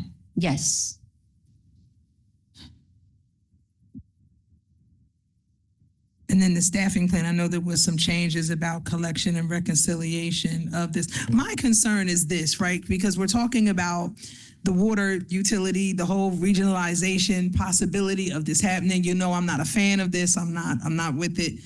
I just feel like still even more needs to be done when it comes to the billing and collection procedure. I think that more needs to be done and looked into when it comes to different aspects that are being handled at that water utility, when it comes to issues of back billing, when it comes to issues of agreements that were made with different locations, when it comes to meter sizes, when it comes to complexes not being charged for the correct water usage for units that should be charged that are not charged. Like y'all got to go deeper with this, because there's some serious things going on and monies that we could have and have had over the years. And we just need to dig deeper with that and get this under control before anyone wants to just say that we're just gonna hand anything over, because I think that there's still more substance to this if we got this together. Are they still using the collection agency? No, we are not using a collection agency. So how are we going to collect the funds from the townships? The inactive and delinquent balances, like what are we doing with that? Because we use the collection agency for the township. So what are we doing to collect from the townships? Yes, we are actually in the process of putting the specifications together to be able to continue to use, but a collection agency. But at this point, we are not doing that. Okay. I feel like, again, more needs to be done when it comes to all of this, when it comes to that water utility. I know you have people in place that are trying to collect, but they need to really make better assessments of what's going on.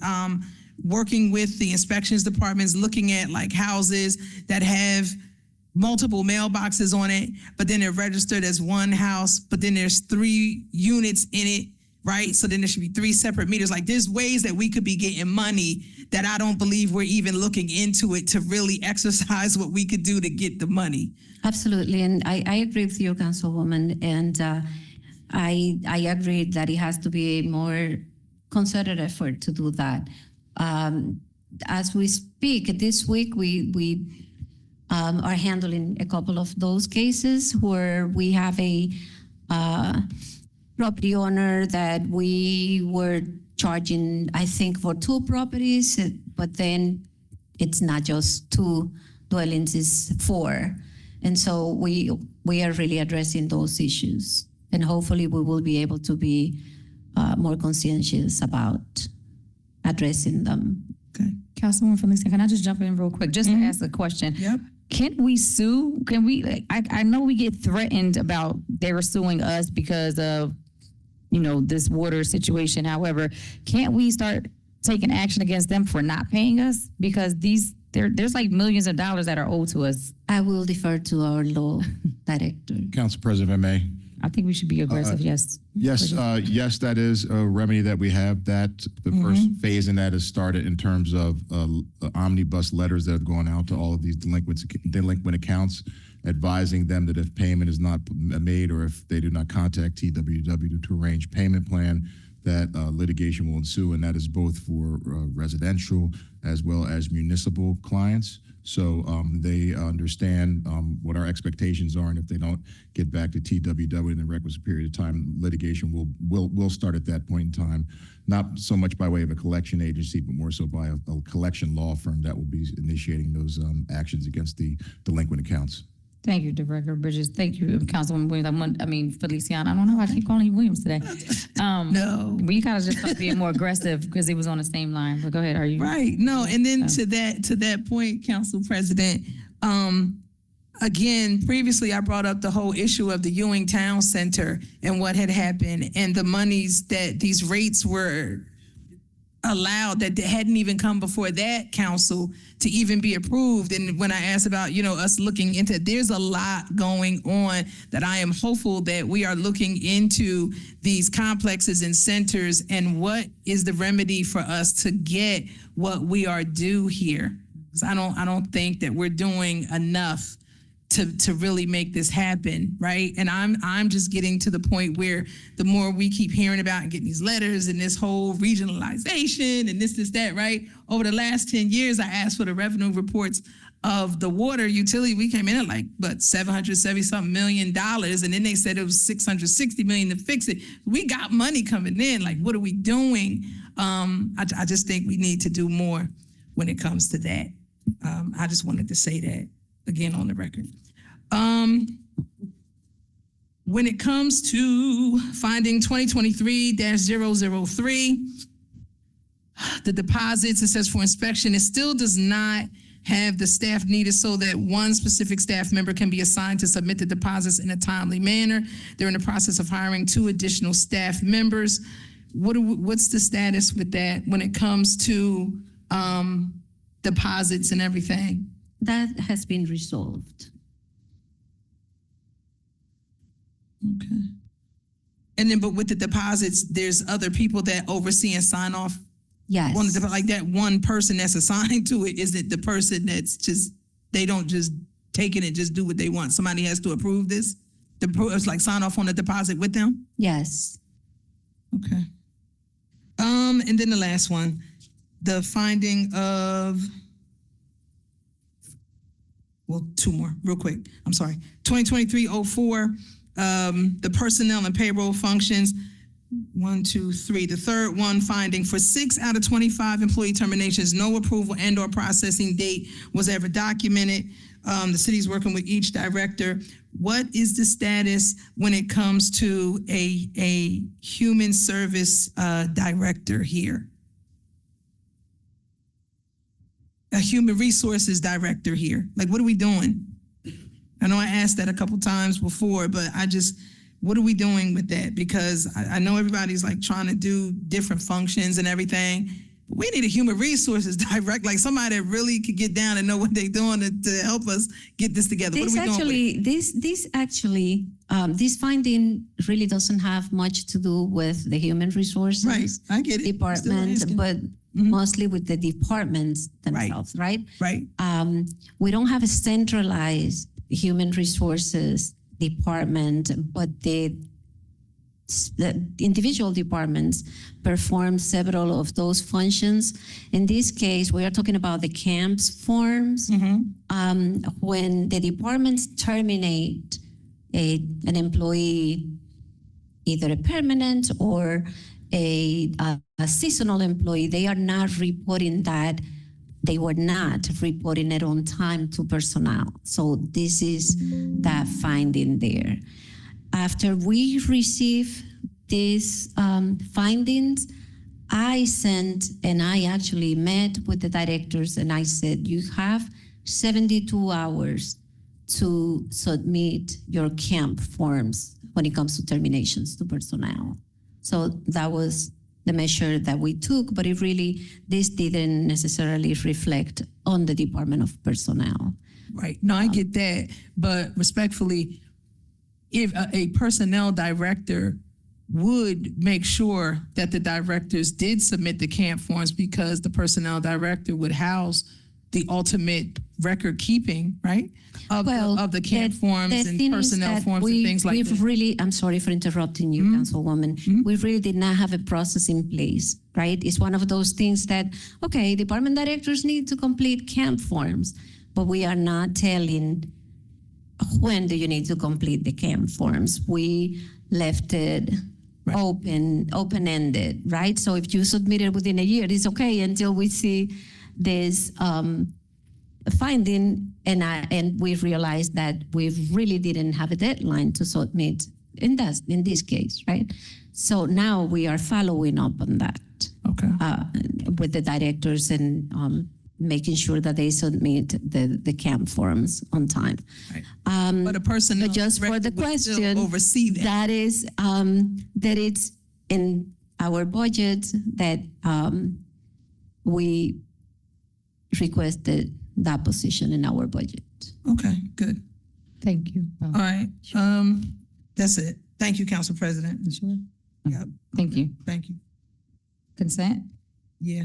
Yes. Consent. Thank you. Sorry. And coming back to you, Councilwoman Feliciano. 25-163. Okay. We back at it. So the question that I have for you is, thank you again. We have here assignee, right? We have all these tax sale things. And then down the column where it says assignee, and assignee is the people that bought these liens, right? Yes.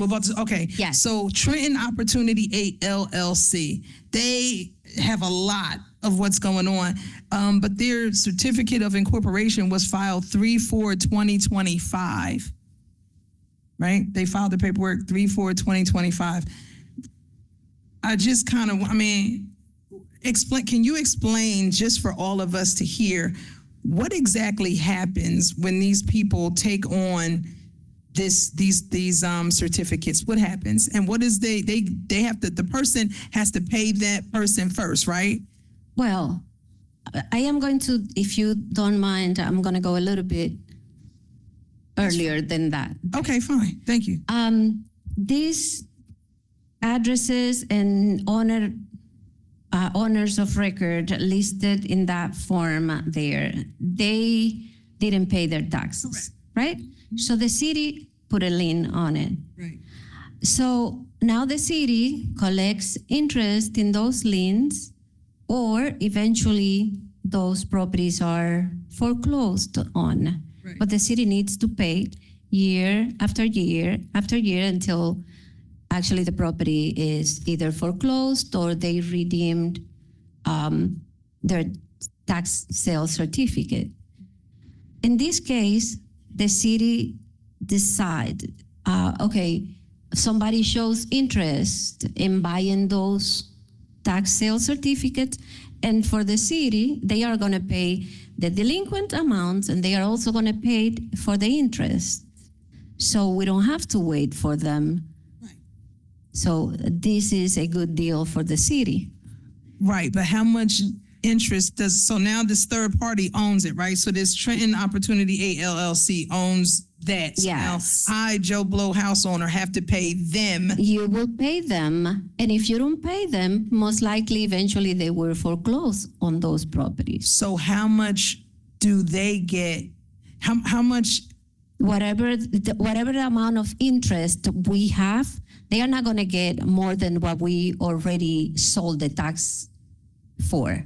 If they are getting an 8% interest, if the city was getting an 8% interest, that's what they are going to get. It's not going to be more than that. So it would be an additional 8%. No, not an additional. The city is basically selling the right to collect those delinquent accounts. So just to be clear, I'm sorry. So on the first one, $1,693.49.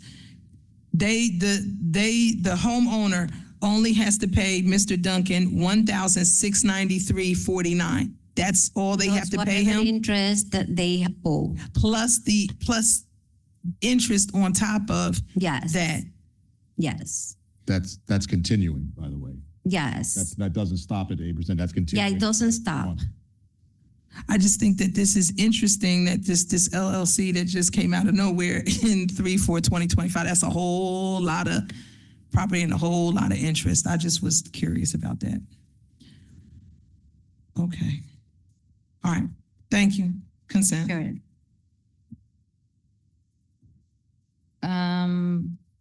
25-165, we have Councilwoman Feliciano and Councilwoman Williams.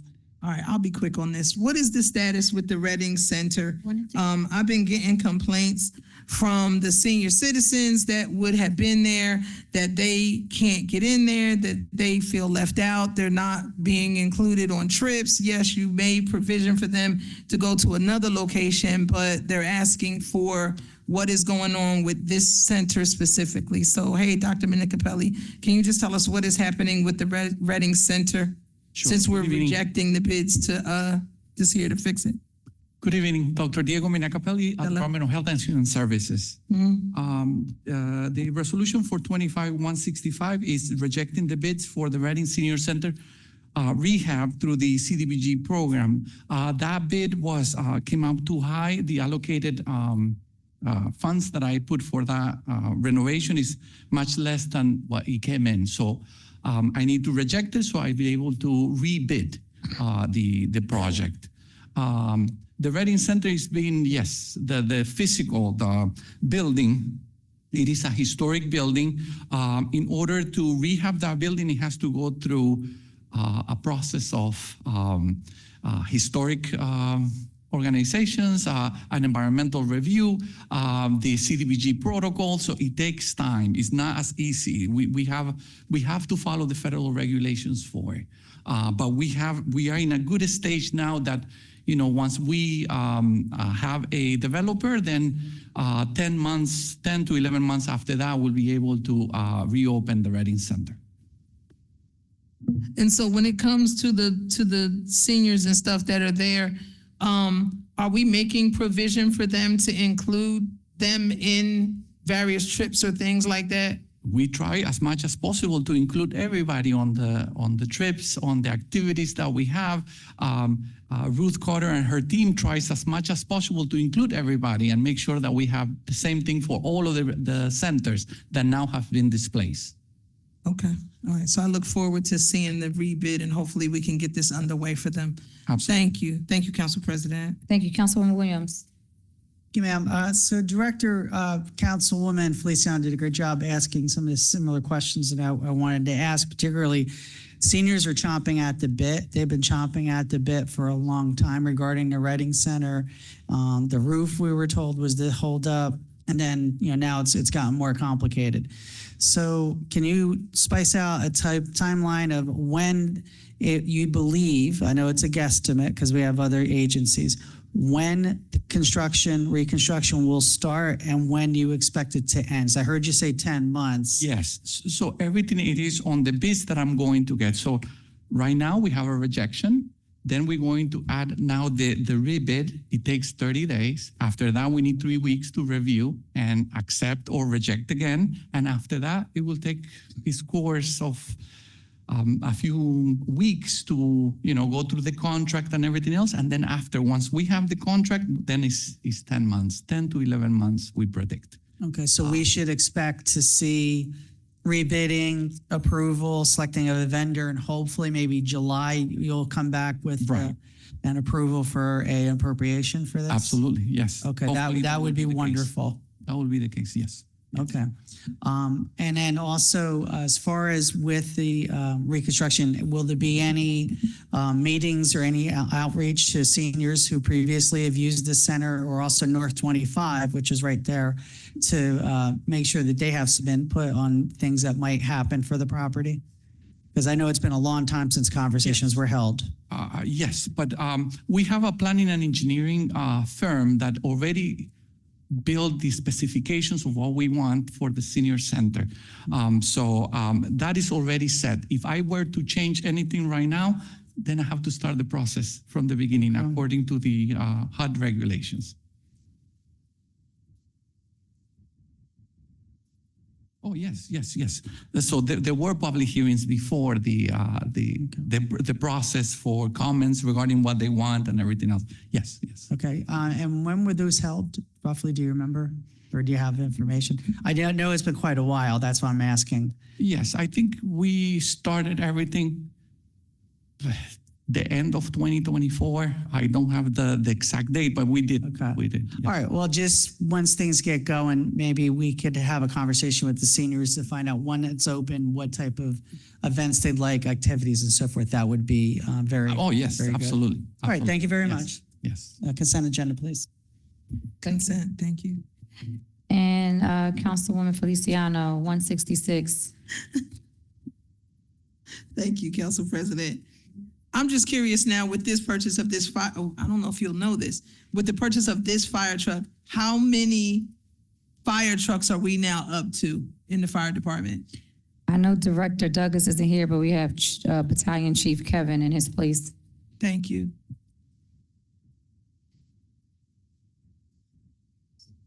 Let's get the night off. How you doing? I'm sorry, could you repeat the question? So with this fire truck addition, I just was curious now, how many fire trucks now do we have? Because I know we had some that weren't working and we allowed, some new persons. So how many working fire trucks do we have now? So including this purchase one, we would have 13 total in the fleet and 11 that work. As of right now. Okay. Okay. So we're working our way back up. We're working our way back up. Okay. Yes, ma'am. All right. Thank you. You're welcome. Consent. Thank you. Councilwoman Frisbee, Councilwoman Feliciano, Councilwoman Williams on 25-169. Councilwoman Feliciano. Thank you. Go left, go right, my right, left. Thank you. Just quick question, when planting these trees on the streets, right? We're not planting any trees on the streets. Oh, what were you planting them? No, this is an inventory of all trees within the right of way of the city of Trenton. So then we can better determine where trees need to be planted and how they can be better maintained. Right, so, okay, so I get that. So still, my question still remains the same. Thank you, Director. You're doing the inventory of it, but when trees are planted on the streets, right? When you decide to plant them, do you give the residents notice? Like if it's outside of somebody's house or something like that, do they get notice before that even happens? Do they have, how is that decided? Do they have the option to say no? So there is notice given. There are public meetings. The trees that are being planted now, there have been 800 trees planted since 2021, and they're being planted in spaces where there are no wires, ideally where there are existing tree pits or where there are former trees, and away from problem areas. We have been getting calls from residents who have had prior bad experience. Listen, we don't want trees here anywhere, but the city's position is very clear. What we're not going to ever be is a desert. And we want to make sure that our tree canopy is well preserved. We are cognizant of ongoing issues as well, and we are addressing that on the other end with with the Shade Tree Division and multiple companies we have on board that are addressing the concerns that are coming through GovPilot with the trees that are on people's houses, the trees that are invading people's all manner of things. Yes, Okay, so you do notify the people and give them but if it's like right in front of somebody's house, do you put, outside of a public meeting that they may or may not know about, do you put a notice on their door and their next door and to say, hey, we're gonna put a tree right here in front of your house? Proper notification is given, yes. Okay, and then when you do this, you have your inventory, so you know the streets and where you located. How often is maintenance done by the city for those trees, especially the ones in front of people's homes and stuff? Well, now listen, let's be honest now. The older trees, you know the answer. But the new trees, they're babies. Like you have to nurture them. Listen, they planted a lot of trees on West State last year, and then we had a drought.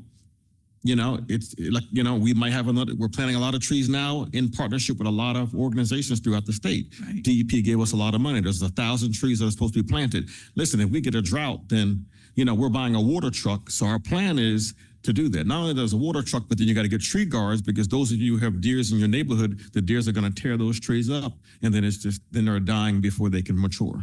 So it's a process. Now, again, those who've been here for 100 years will tell you, listen, the older trees, but I'm working on that. We have 3 companies on board. I would hope to get some more money so I can bring, ideally, if I have my way, I have 10 companies, because we need to get through this backlog of people. There's no reason where anybody should be on a tree list for 10 years. That's right. And but I have a small amount of people. I got 5, and there's 18,000 trees, 12,000 trees, but the issue becomes, how do you do that with the amount of time you have? So between our staff and private contractors, we're getting closer, and I'm hoping to come to you guys with a budget and say, listen, I need some more money.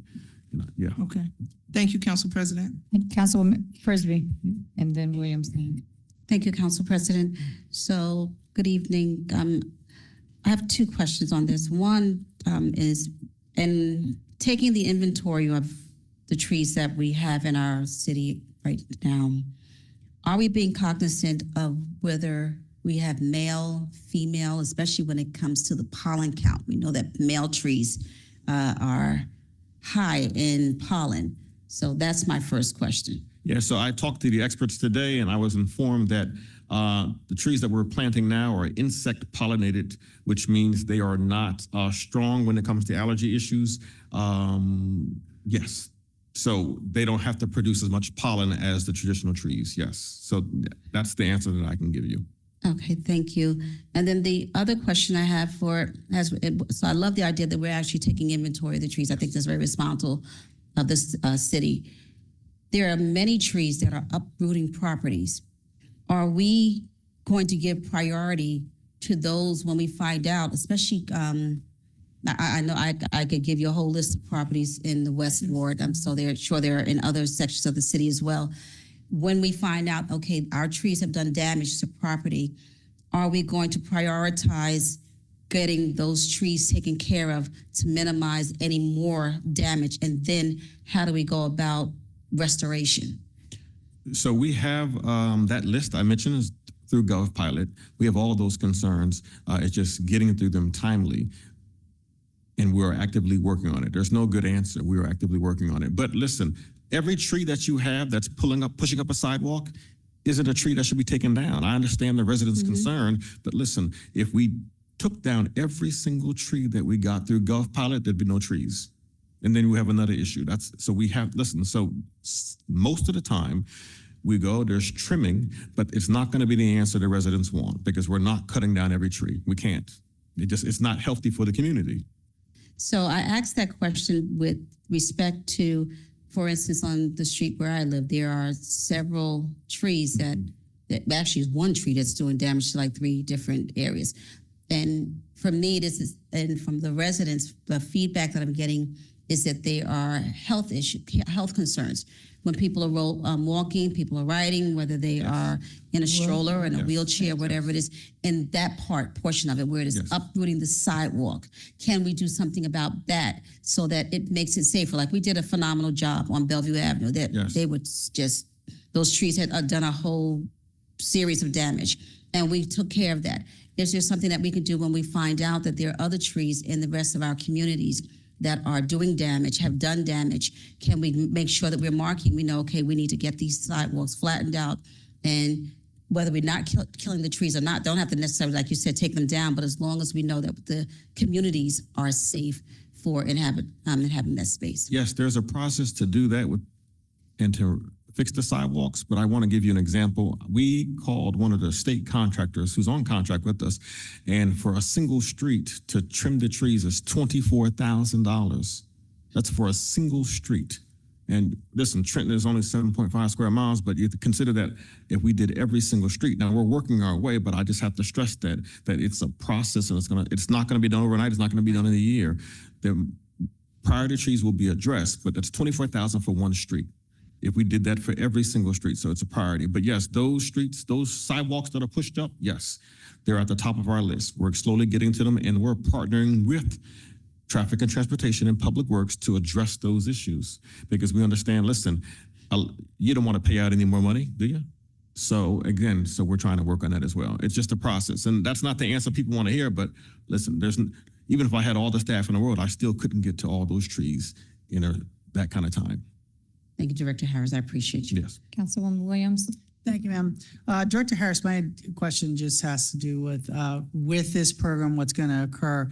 Will they also be incorporating the many, many, many tree stumps that have been left behind by previous cuttings? Because that's really an eyesore. It is. And also inhibits people from being able to park and open their doors to get out of a car if they have passengers. Yes. Yes, and what we do is with the companies we have on board now, just so you know, we are doing our best to address those stumps as well. You've sent quite a bit. Yes. We've addressed quite a bit in the North Ward. Yes, that's going to be a part of the inventory. Okay, thank you very much. One of my constituents said the best thing I see sometimes is a stump grinder. Right, yes. So thank you. Councilwoman Figueroa Canberra. Really quickly, Director Harris. With regards to the money that council passed, I believe this last year for the sidewalk project, I think it was $500,000 or something like that, are we expected to receive more money of that nature for the sidewalk repairs? Because as you know, there's an abundance, as my colleagues have talked about. Yeah, that's not me. That's Public Works. So I can't speak to that, but that's Public Works. Okay, I'll address it later. Thank you.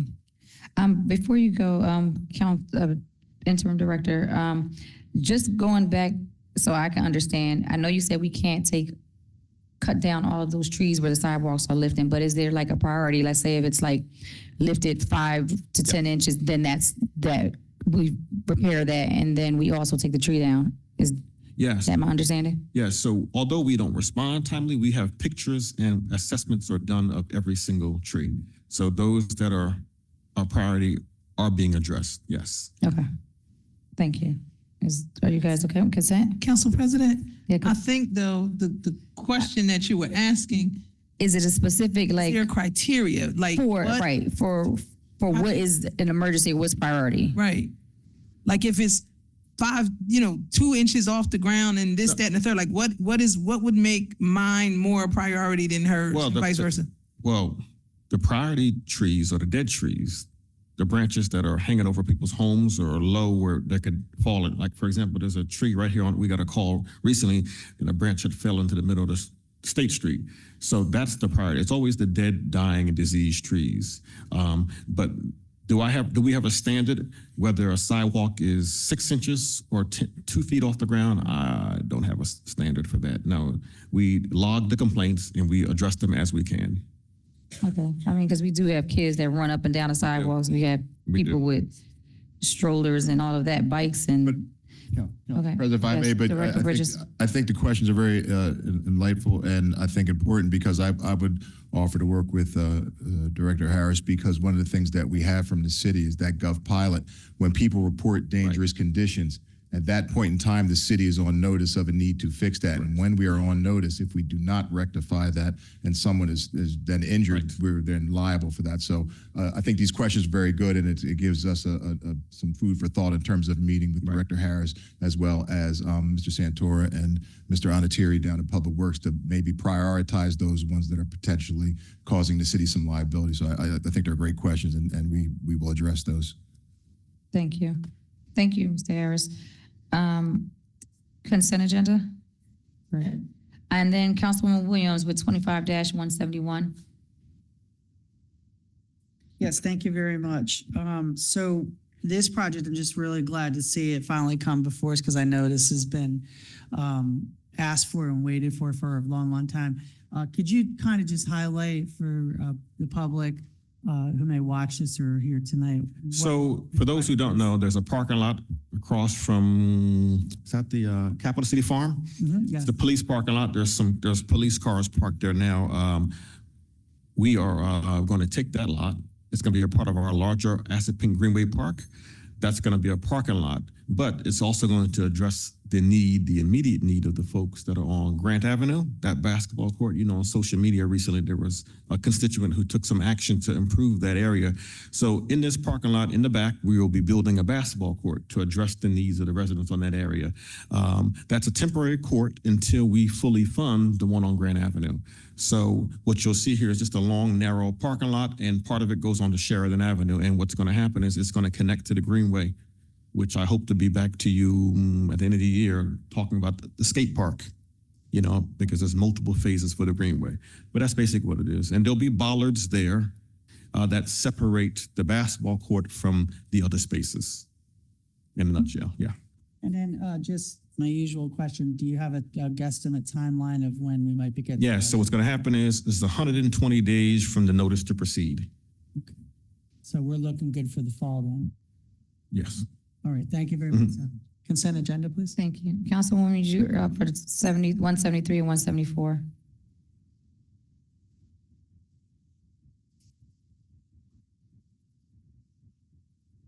Councilwoman Williams, 173 and 174. Sorry, I was just trying to clear It's my okay. desk here. So regarding these two, if you could talk about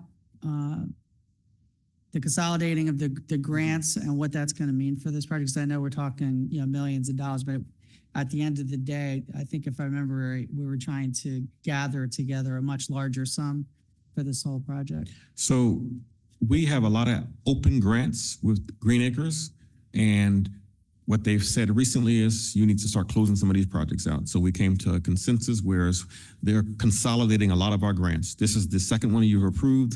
That's what this is in a nutshell. Consolidating multiple grants into one account will allow us to go to apply for more money to fund this project. This is a $20 million project, $21 million project.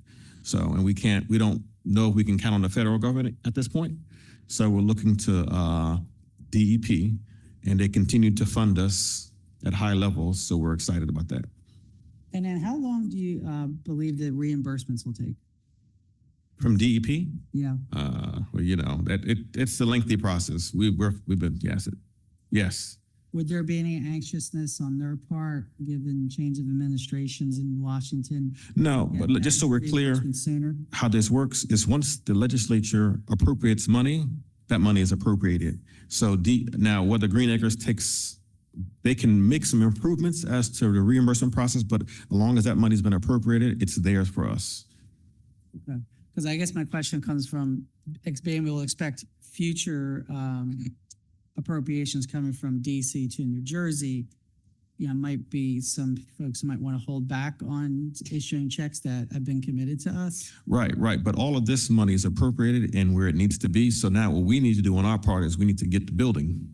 Okay. That's what we need to do. And that's what I'm trying to push. I don't believe in keeping money on standby for projects indefinitely. Understood. Thank you. And then regarding 174, because I saw that this is a project that is sorely needed, obviously. I mean, everyone's asked you about doing this. Regarding the surrounding antique lighting, I didn't see that part of this project. I understand. It's a part of the project. Okay, it is? Okay. Yes, So yes. Can you explain as far as the lights being repaired? So the plan is, well, the most important thing is, since we're talking about sidewalks, is anybody who's been outside the plaza, it's liability here and there. So the sidewalks, right? Lighting, rails, everything. All of the antique lightings will be restored. All the lighting along the side of the building, yes, everything would be restored. The problem, what we're doing here is with this particular thing is this is a historic building, so you want very specific vendors to work on this. The problem is that universe is very small. So we have another vendor to add, and then when we go back out to bid, we're hoping with more competition, we can get a better price. Okay, that would be great, because my understanding is historically, I don't know how many years those lights have been out, but too long. Needing the main conduit that would supply the power, that is something that's an unknown at this point. Yeah, all of that was built into the scope. Okay. So ideally, if we, like it was 4.6 million, right? That's what the cost was to do it the last time, which is too high. We have roughly half of that. So if this was done to completion, you would have, like it was when it was built in 1911, essentially. That's what you would have. No, that'd be wonderful. And just one last question, a small request, because we have such a beautiful historic building here. And in other cities, and even I was an example, and I've said this in the past to your predecessor and the mayor, it is in Belfast in Northern Ireland, they have their city hall is very similar to ours. If you saw a picture, you're like, oh my gosh, it's very architecturally. And they actually have tours for citizens, for tourists who come to tour the city hall. So I'd just like to suggest, once this work gets all done, if we could have tours that be available, maybe one afternoon for Trentonians, certainly school children for the school system. I think that would be something that would be really well received, and it could really help with, civic knowledge. No, I agree. I don't think many young people know that this is not even the original location. It's actually right down the street. So I think that, yes, having that information is useful. Thank you very much. Thank you, ma'am. The consent agenda. For both, thank you. Good. All right. So, may we have a motion to approve the consent agenda consisting of 25-155, 156, 158, 159, 160, 161, 162, 163, 164, 165, 166, 167, 168, 169, 170, 171, 172, 173, 174, 175, 176, 177, 178, 179, and 180. So moved. Second.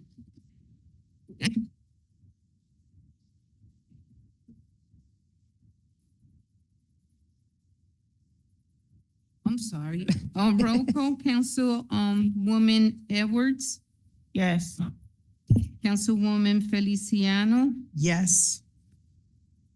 Councilwoman Figueroa Kettenberg, Yes. Councilwoman Frisbee, Yes. Councilwoman Williams. Yes. Council President Gonzalez. Yes. It carried. Now, yeah, We two. didn't get to that one yet. On roll call, we have two resolutions. It's resolution, Oh, sorry, go ahead. resolution 25-148. It's a resolution providing for advice and consent to the mayor's appointment of Joseph Antonello, a regular member to the Animal Welfare Advisory Board for the term of May 1st, 2025 to April 30th, 2028.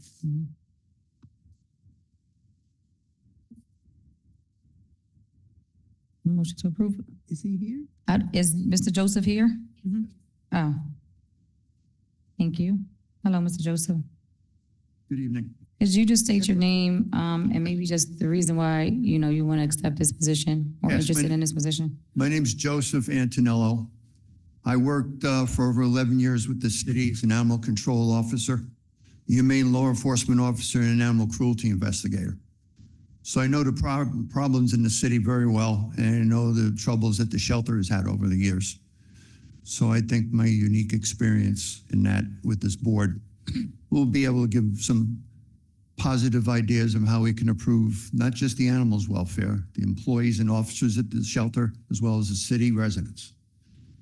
That starts with education, I feel, and having a robust volunteer program. Again, I know it's kind of gone by the wayside, and engage more rescues. The best way to take care of the animals when they come in, move them out as quickly as we can, because there's always more coming in. Next thing. Thank you. So. Any council members want to ask a question? Councilwoman Figueroa and Kettenberg, and then Councilwoman Williams. Good evening, Ms. Antonello. Thank you. Good evening. Thank you for your interest in this position for the city. I asked this question before when you weren't present. Have you been informed exactly what it is that you are required to do, or what it is that you will be doing in this position as it relates to animal welfare, the animal shelter? No, we haven't yet. We need some guidelines from either the council or Director Minicapelli as what we should focus on. Then after we get those guidelines, I would assume we'd have independence about what we want to bring to you that we think will improve, but we haven't gotten any direction yet, no. Thank you. Yeah. Thank you, Councilwoman Williams. Thank you, ma'am. Mr. Antonello, I'm really glad to see that you've applied and you're here with us tonight, because given particularly, I know your passion for animals, but also your experience as a humane law enforcement officer, Yes. I think would add a great amount to the effectiveness of this board. So my question, it kind of dovetails with my colleague, Councilwoman Figueroa Kettenberg. What would be your expectations for this board? And what would say to you at the end of your term on it, or time on it, that it was a worthy experience?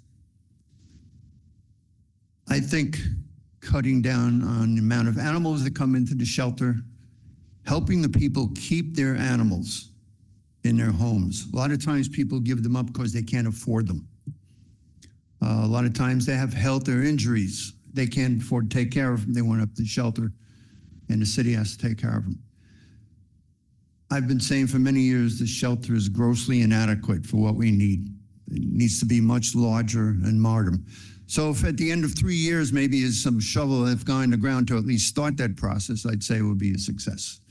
And going around and meeting with community organizations would be a big help. And telling them what how to best take care of their animals, what the city ordinances are and what the state statutes are about the care of those. I'm sure the city residents don't know a lot of those ordinances, what they are. So would you say that there's a great gap in communication with citizens even after they adopt an animal from us? I'd say there's a great gap in dealing with the citizenry, first of all, to begin with, so that they know what their responsibilities are about just obtaining rabies vaccines and getting their animals licensed, making sure they don't run loose.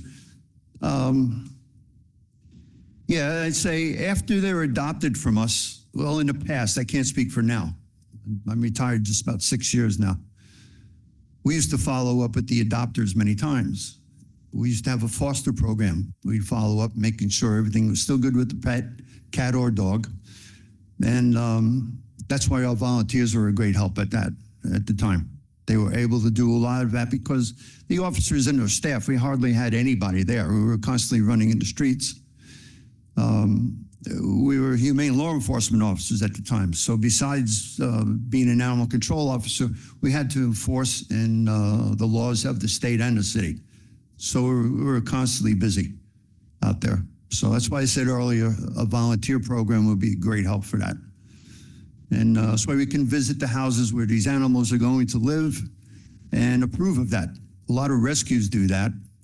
They just won't rescue an animal to you until they come and inspect your property. So we need to be out there in public a little bit more, showing the best side of us, I think. All right, thank you very much, sir. You're welcome. Madam President? Yes, Councilwoman Frisbee. Yes, good evening. So you sound like you're well-versed with this. My question is, have you worked in a animal facility previously? I volunteered a lot in animal shelters when I lived up in North Jersey. But my actual experience at a shelter is working with the city. It started in 2008. So you've only worked within the city of Trenton? In this capacity, yes. Since 2008. And what has been your relationship with those in the city? Has it been amicable? Have you gotten so that folks are learning one from the other? What was your relationship with those then at the time? Well, the way I personally worked with the people in the city, sometimes they just need to learn you're not doing this correctly, or you need to help this animal in a different way. We're trying to instruct them first. Sometimes instruction doesn't work. You go to the next step where they might have to come to court. But I'd say all in all, most of the people worked with us when I dealt with them in the city. Some people didn't, and they had to go to either municipal or superior court, depending on what was going on. We handled the cruelty cases at the time, not the police department as well. Okay, so it's not, so for the most part, you're saying that it's been an amicable relationship with you and those who you worked with, volunteered with? Yes. Okay. One other question I wanted to ask you. Sorry, it just went from me. So with and this is what I asked with everyone, we have a fantastic health director in place now, Dr. Minicapelli, with the animal shelter. Yes. Are you good with following his direction, his guidelines for how the animal shelter is to be run? Yes, I think he's very passionate about improving the conditions down there. I've spoken to him a number of times. So yeah, I would have no problem with that. Okay, thank you very much. Thank you, Madam President. Thank you. Can we roll call this, Lourdes? Motion to approve resolution 25-148. So moved.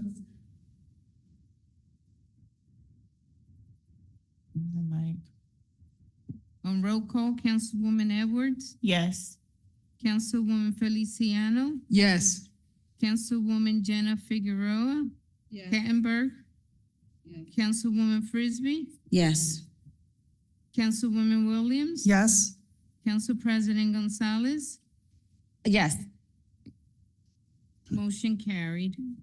Thank you all. Thank you. Congratulations. Thank you. Do we have Janina a call here? Is she here? Okay. Janina Kaye. And so the same thing, if you could just say your name and a quick brief as to why you want to do this. Yep. My name is Janina Kaye. My interest really stemmed from wanting to join the board, stemmed from just my care for animals and my interest in working with this vulnerable group of animals from the shelter. and really just coming up with creative ways to find homes for them. Thank you, Ms. Janine. Any council members? Councilman Williams? Thank you. Good evening, ma'am. Thanks for your patience. I know it's been a long night. So my question, as far as your background with animals, can you talk a little bit about that? Yeah. I've owned dogs before. I've worked with a lot of, well, I've owned pit bulls, and most of the dogs at the shelter are pit bulls. I think that's the extent of my work with animals, but really, I think my role or my understanding of the role is to work with the community to find ways to get these dogs adopted, and come up with just creative ways to work with not only the community, but businesses and people who can potentially spread the word and get these get homes for these animals. Okay. And did you happen to adopt any of your dogs from Trenton? No. Oh, okay. Were they maybe from another rescue? They were from my family dogs. Oh, so okay, gotcha. My siblings, yeah. Because one of the things I was curious at how people's experience has been working with the rescue groups or even adopting through Trenton ourselves. So, all right, thank you very much. Council President? Councilwoman Feliciano? Thank you. So it is good to see you here tonight. Thank you for coming forward to volunteer your time to be a part of the process. I wish you the very best with it. Hopeful that we would move in favor of, like I said again, to have you to be a part of it. I think it'll be a great addition to the board. Thank you so much. Thank you, Council President. Council President. Thank you, Councilman Frisbee. Yes, so good evening. My question is the same as to the prior individual. Have you had prior experience working in a shelter before? Or is this going to be your first? This will be my first time. I do have experience working with like grassroots organizations, which I think this position really needs. Just working with community members, working with different businesses, I think is a big part of the role, and trying to find how we can house these dogs, how we can get the shelter even recognized. I think a lot of people in the community don't even know that the shelter exists. So I think that's, for me, a really important thing to start off with. So no, I haven't worked with any shelter before, but I've worked with people, communities on a local level to get things going. Thank you. And then my last question is, knowing that Director Minicapelli is a health director, do you have any issues with going along with the guidelines that he sets in place and to helping actually to reinforce that as a board member? No issues, no. Thank you. All right, we can move to approve Resolution -153. So move. Second. On roll call, Councilwoman Edwards, Yes. Councilwoman Feliciano, Yes. Councilwoman Figueroa Kettenberg. Yes. Councilwoman Frisbee, Yes. Councilwoman Williams. Yes. Councilwoman Gonzalez. Yes. Motion carried. Thank you. Congratulations. Congratulations.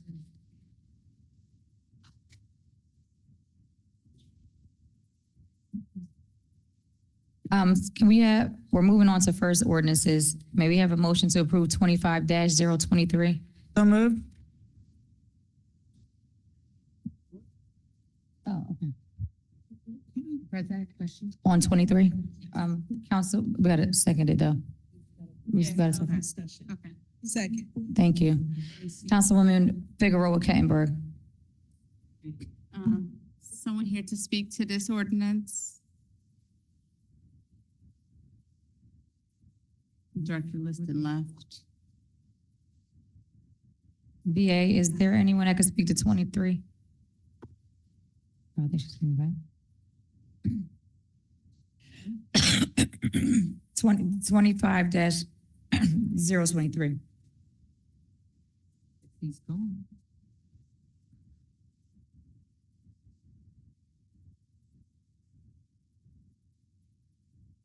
No?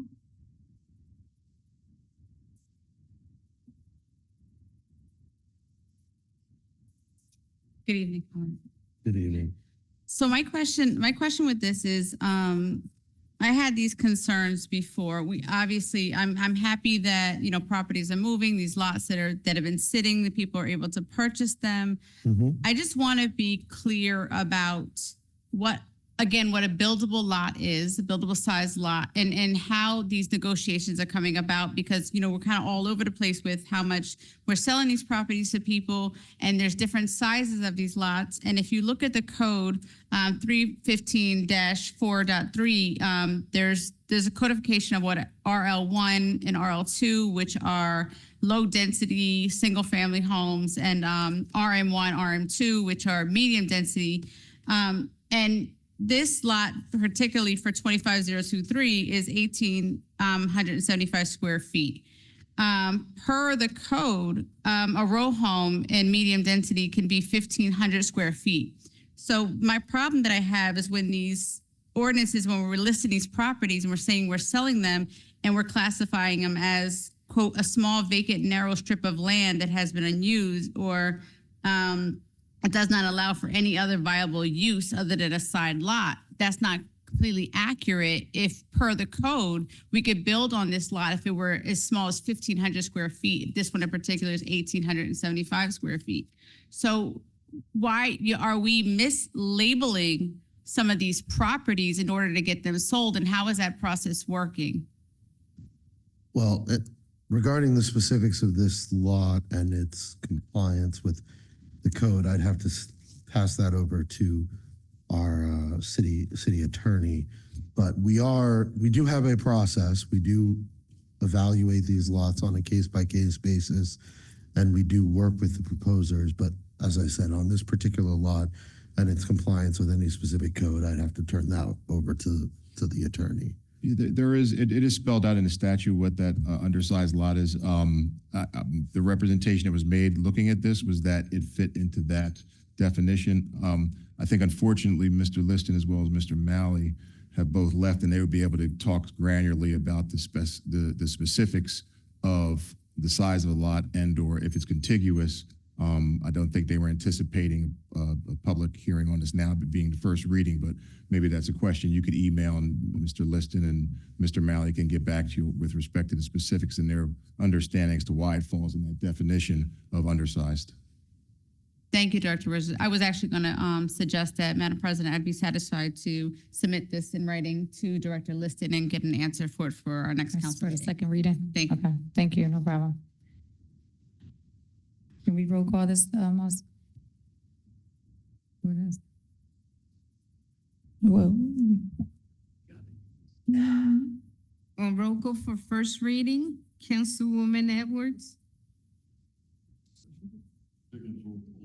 one second. First reading. Yes. Oh, okay. Councilwoman Feliciano. Yes.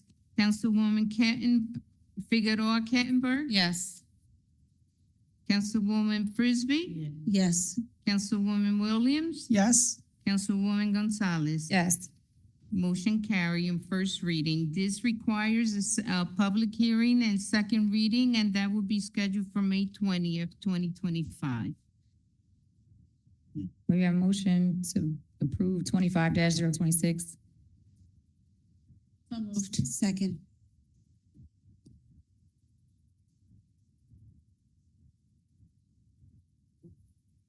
Any more questions? Any discussion on this? Okay, on roll call for first reading of ordinance 25-026, Councilwoman Edwards. Yes. Councilwoman Feliciano. Yes. Councilwoman Figueroa Kettenberg. Yes. Councilwoman Frisbee. Yes. Councilwoman Williams. Yes. Councilwoman Gonzalez. Yes. This carried, and it also needs a public hearing and second reading, and that it will also be scheduled for May 20th.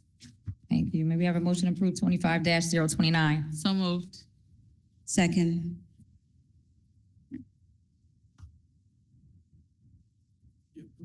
Okay, on roll call, Councilwoman Edwards, Yes. Councilwoman Feliciano, Yes. Councilwoman Figueroa Camber, Yes. Councilwoman Frisbee, Yes. Councilwoman Williams, Yes. Councilwoman Gonzalez. Yes. It's also carried. A motion to approve 25-030. So moved. Second. Okay, on roll call, Councilwoman Edwards, Yes. Councilwoman Feliciano, Yes. Councilwoman Figueroa Camber, Yes. Councilwoman Frisbee, Yes. Councilwoman Williams, Yes. Councilwoman Gonzalez. Yes. This also carried. We have a motion to approve 25-032. So moved. Second. On roll call, Councilwoman Edwards, We're not reading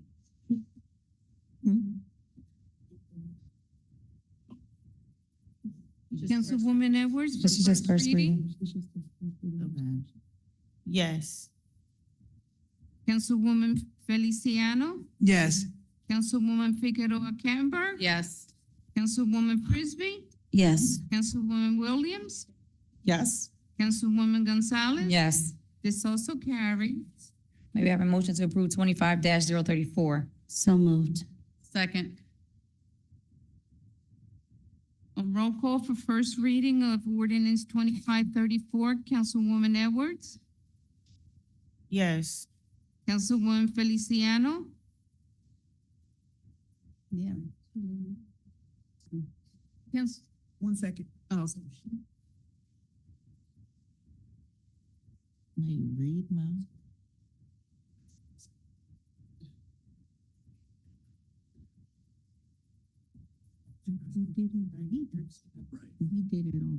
Yes.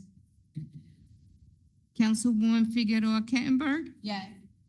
Councilwoman Councilwoman Frisbee, Yes.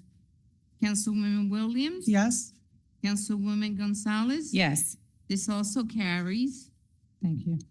May we have a motion to approve 25-037, an ordinance establishing a high-rise emergency assistance plan for multi-unit residential building of 40 units or more. Madam President? We've got a motion first. Yes. So moved. Thank you. Second. I know we have some questions on it. So before I get to the questions, I just wanted to state the reason for this ordinance that came about. It is not going to burden the city. This actually was drafted so that the city does not incur a lot of the costs that we have incurred in the past. There are collaborations with different organizations and programs, something that Director Douglas and I have worked on. Because of some of the emergency situations that we've had in the past, and some of the owners of these buildings are relying on the city of Trenton to incur most of the cost for these emergencies. So that was the reason why we drafted it, so that we can have a plan in action, and that way we're not responsible for funding the property. Of course, if there's an emergency, we're going to assist. However, we just want to make sure that the owners are, having some type of responsibility when it comes to taking care of some of the emergencies that we've had. I know Council Vice President spoke about it earlier, but the water main leak, Trenton had to actually pay to get that pipe fixed ahead of time. So we paid almost, I think it was $19,000. I can't remember the dollar amount. And so then we want to put this in action so that way now we're getting reimbursed by those owners. And that was the sole purpose of it. I know there's some suggestions and ideas, and I'm welcome in opening. And I know Director Douglas is not here. He did send a written statement, and I'll read it after the questions are done. And I know we also have Battalion Chief Kevin here to answer questions also. So Councilwoman Frisbee, I'll let you go first. Let me take notes, please. Thank you, Madam President. So one, I want to commend you because I love the idea that we're actually putting emergency efforts in place for the residents, that we're being proactive with this to make sure that we have something prepared for them. One of the things that I did want to ask to put an amendment in is that that it would be required that this would be posted and given, whether it be emailed or a hard copy to every resident that occupies a building that is 40 units or more. A lot of the times, just like with the rent restriction, with rent increases that are still, a lot of our residents are getting these increases and they don't know that that law has changed for the city of Trenton. We just want to make sure that they are aware of what is going on, that is to aid them in instances like this. And this is something that's very important because folks might feel destitute, leave town, do whatever, because they don't feel there's something in place for them. I just like to make sure this is required to be posted as well as sent to all the residents. Thank you. And also just to jump right into Mr. Kaloji, at first we were going back and forth because of some state regulations and making sure that we were able to enforce this. And after he did some research, we kind of took some of the things out of this ordinance to make it so that we are able to enforce it. And really it's just a plan in place that they can have a process. So when things happen, the proper people are notified, the residents are notified, just have a process for communicating and rectifying the situation. I'll go with Councilwoman Williams. Did you have? I think someone else went before me. Oh, I don't remember who went. You went? No? Councilwoman? No? All right, thank you. I think this is a wonderful idea. I'm really glad to see it because one of the issues that came up in the first year of our council was about disaster preparedness, particularly coming out of Kingsbury. So I'd just like to ask possibly if we could consider amending the 40 down to a number of 20 or 25, because we do have some sizable, I guess you would technically call them mid-rise buildings, but they are ones where even 20 units might overwhelm the system. And Ms. Carter, Ruth Carter, has done a phenomenal job, as has Health Department. But just in case we have a building of 20 units or more, 25 or more, that they also would come under this, ma'am. Thank you. Did you want to speak to it, Battalion Chief Kevin? I know that, and I'm going to read Director Douglas' statement also. You know what? Why don't I let that go? Because he'll probably end up saying the same stuff I was going to say. Okay. I know he just wanted me to read it because he was not able, he's in a training out of state, and he just wanted to say, the Office of Emergency Management and the Fire Department respond to all potential threats to public and private entities that have direct effects on our community. It has been established by the federal, state, and local governments that once an incident has been stabilized and deemed safe, it shall be placed in the recovery phase and transferred back to the building's managers or owners. It shall be the responsibility of the manager or owners to maintain the property without the taxation of municipal resources. The city of Trenton has been subject to the failures of private property managers and owners who have failed to maintain proper maintenance of residential properties, which affects city residents. And then also this does, we did ask for copies of inspection certificates for their fire, for different entities that would help us make sure that they're maintaining the buildings properly so that we can try to prevent some emergencies. Of course, some things are going to happen unexpected, but the whole point is to us be a little bit more proactive in that area and that they're communicating it with residents and with the city. Did you want to still say something? Okay.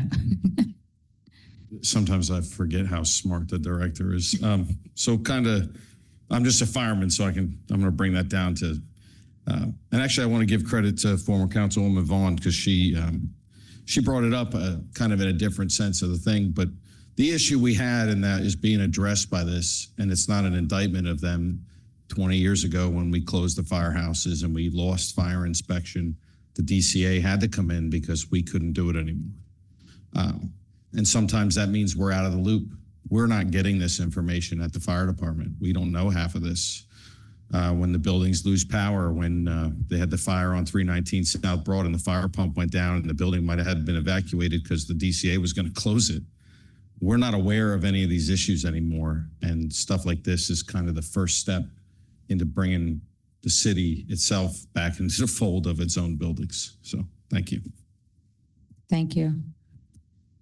Go ahead, Councilwoman Williams. I'd just like to request if I may offer an amendment to the 20 units and above. You did. Oh, I didn't know if you need me to formally ask for that. Sorry. Thank you. Well, I was going to include some of the amendments that you all just mentioned. Thank you. I think that was it. So may we have a motion to approve? Let me just make sure I can read it right. Ordinance number 23-037. 25. Excuse me, we're doing 37. Oh, 25-037, an ordinance establishing high-rise emergency assistance plans for multi-unit residential building with an amendment to say 25 units or more. And also, we can include the language of the emergency plan being posted and maybe the common spaces of each building. Being made available upon request. Oh, made available upon request, upon.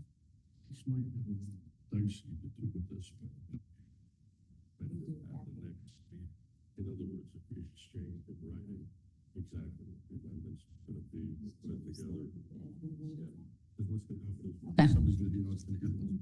Thank you. So we're gonna just approve it as is and make the changes and necessary amendments in writing before for the second reading. Thank you, Mr. Kaloji, for that. So moved. Thank you. Second. Okay, on roll call for first reading of ordinance 25-037, Councilwoman Edwards, Yes. Councilwoman Feliciano, Yes. Councilwoman Figueroa Kettenberg. Yes. Councilwoman Frisbee, Yes. Councilwoman Williams, Yes. Councilwoman Gonzalez. Yes. Motion carried. Thank you. Okay, Oh, a motion for 25-039, ordinance authorizing the sale of city-owned property commonly known as 839 Prospect to Lorraine Robinson for the sale price of $15,000. So moved. Second. on roll, on roll call, Councilwoman Edwards, Yes. Councilwoman Feliciano, Yes. Councilwoman Figueroa Kettenberg, Yes. Councilwoman Frisbee, Yes. Councilwoman Williams, Yes. Councilwoman Gonzalez. Yes. May we have a motion to approve 25-040, ordinance authorizing sale of city-owned property not commonly known as 26 Sylvester Street to Terrence Chu for the sale price of $4,000. So moved. Second. Thank you. On roll call, Councilwoman Edwards, Yes. Councilwoman Feliciano, Yes. Councilwoman Figueroa Kettenberg, Yes. Councilwoman Frisbee, Yes. Councilwoman Williams, Yes. Councilwoman Gonzalez. Yes. Motion carried. May we have a motion to approve 25-041, ordinance authorizing sale of city-owned property commonly known as 449 Stuyvesant Avenue to Derek E. Dosado for the sale price of $3,000. So moved. Second. On roll call, Councilwoman Edwards, Yes. Councilwoman Feliciano, Yes. Councilwoman Figueroa Kettenberg, Yes. Councilwoman Frisbee, Yes. Councilwoman Williams, Yes. Councilwoman Gonzalez. Yes. Motion carried. May we have a motion to approve 25-042, ordinance authorizing the sale of city-owned property commonly known as 16 Eastburn Avenue to Jack M. Conde for the sale price of $5,000. So moved. Second. Councilwoman, on roll call for a motion to introduce, Councilwoman Edwards, Yes. Councilwoman Feliciano, Yes. Councilwoman Figueroa Kettenberg, Yes. Councilwoman Frisbee, Yes. Councilwoman Williams, Yes. Councilwoman Gonzalez. Yes. Motion carried. Thank you. May we have a motion to approve 25-43, ordinance authorizing the sale of city-owned property commonly known as 36 Fountain Avenue to Shamar Santo for the sale price of $15,000. So moved. Second. On roll call, Councilwoman Edwards, Yes. Councilwoman Feliciano, Yes. Councilwoman Figueroa Kettenberg, Yes. Councilwoman Frisbee, Yes. Councilwoman Williams, Yes. Councilwoman Gonzalez. Yes. Motion carried. May we have a motion to approve ordinance 25-044, ordinance authorizing the sale of city-owned property commonly known as 42 and 67 Oak Street, 202 Passaic Street, 140 Spring Street, 323 and and 498 West Hanover to BL Investor Group LLC for the sale price of $40,000. So moved. Second. On roll call, Councilwoman Edwards, Yes. Councilwoman Feliciano, Yes. Councilwoman Figueroa Kettner, Councilwoman Frisbee, Yes. Councilwoman Williams, Yes. Councilwoman Gonzalez, Yes. motion carried. And then we have ordinance 25-045, ordinance amendment, ordinance number 24-019, and ordinance 25-002 to correct a lot designation. So moved. Second. On roll call, Councilwoman Edwards, Yes. Councilwoman Feliciano, Yes. Councilwoman Figueroa Kettner, Yes. Councilwoman Frisbee, Yes. Councilwoman Williams, Yes. Councilwoman Gonzalez. Yes. Motion carried. May we have a motion to approve 25-46, an ordinance providing for the safe storage of firearms within the city of Trenton? So moved. Second. Council President? Yes, hold on one second. Yes. Thank you, ma'am. I don't see Director Wilson or representative from Police Department, so maybe most appropriate for Mr. Bridges. Just a couple questions for clarity. So with this, it would be a clear requirement, I really like the idea of this ordinance, I very much do, that all gun owners, which would be licensed gun owners, obviously, would be required to have a gun safety lock as well as a gun safe for their firearm. That's correct. Okay. And also with this, because there might be some folks who question it, of course, this would not be a violation of the Second Amendment, the right to bear arms. That's correct also. Okay, thank you very much, ma'am.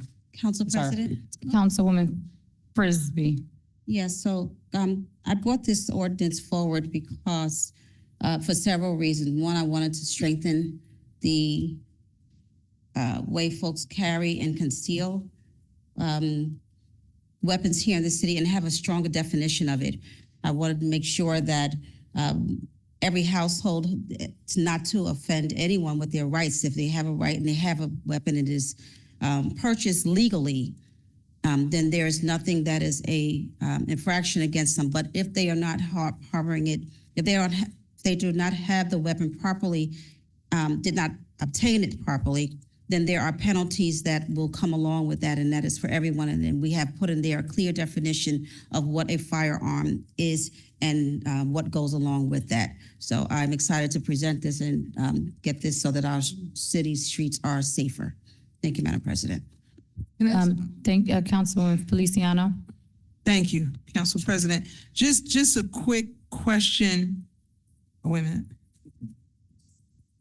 For I guess for Councilwoman Frisbee, just to be clear, I like the ordinance. I thought that people always had to lock their firearms up in any way. But the question that I have is for number 2, where it says about the violation, right? For any person that leaves it out and then somebody commits a crime with it. Mm-hmm. Yeah, I don't know what I was supposed to. Excuse me, ma'am. Can we just get back to this business? Okay, thank you. So, if they leave the firearm out, if they don't have it secured in a container or anything, and somebody broke into the house and then took it and then committed a crime, that the person that didn't lock it up is gonna have a penalty if it's proven that it was their gun and it wasn't locked up in the case? So everything is on a case-by-case basis, but this does say every gun is supposed to be secured properly. So yes, if they have it under the bed, if they have it in a shoebox, all of those things, that means you have your gun stored in properly. So the answer to that would be yes, ma'am. Okay. Okay.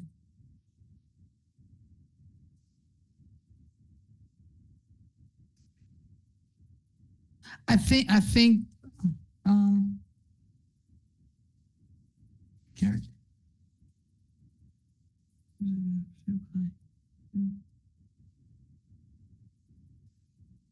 Okay, I mean, I get it. I just was wondering if, and we could talk about this offline, just if we kind of state that person also gets in trouble. That's why I was asking. I get your concept, but maybe if we could kind of flush that out a little bit, that they too. Well, it's not just the individual. Right. Yeah, the one who owns it, and of course, the one who stole it. So yes, there are repercussions for them as well. Just more so for the owner that, so that they understand, like, oh, okay, so I see what you're saying. Don't let me leave this on the bed. Right. Cause I'm gonna get it too. I understood, but I just would like to see it. So I'm with it. Okay, thank you. That was it. Thank you. Thank you. Ms. Lourdes? Microphone. On first reading for ordinance 2546, Councilwoman Edwards, Yes. Councilwoman Feliciano, Yes. Councilwoman Figueroa Camberg. Yes. Councilwoman Frisbee, Yes. Councilwoman Williams, Yes. Councilwoman Gonzalez. Yes. It can't. And a Ordinance carried. motion to approve 25-047, an ordinance regulating the parking of vehicles near stop sign. So moved. Second. Council President? Yes. With this ordinance, I just would like to suggest, and my question would be, will there be a public education campaign that we will be enforcing this? Because this, I think it's sorely needed, especially for blind spots in all of our neighborhoods. But we really need to make sure that there's a media effort in Spanish and English to make sure that, and Polish, and Creole, to make sure that folks know that this is coming and that they will be ticketed for it, because this will definitely surprise a lot of people. Right. Thank you for that, Councilwoman Williams. This was also drafted with the complaints that we received throughout council meeting, and actually we're adjusting it to allow for more parking space from the stop sign. Because I think it was 50 feet, so people were getting ticketed from 50 feet. Yeah. So at least now they have until, for 25 feet. So hopefully it would help, but that's a great point that we can bring up and make sure that it's advertised properly, especially at our community meetings. Yep. Thank you. Even maybe they could send a press release. Yeah. Thank you.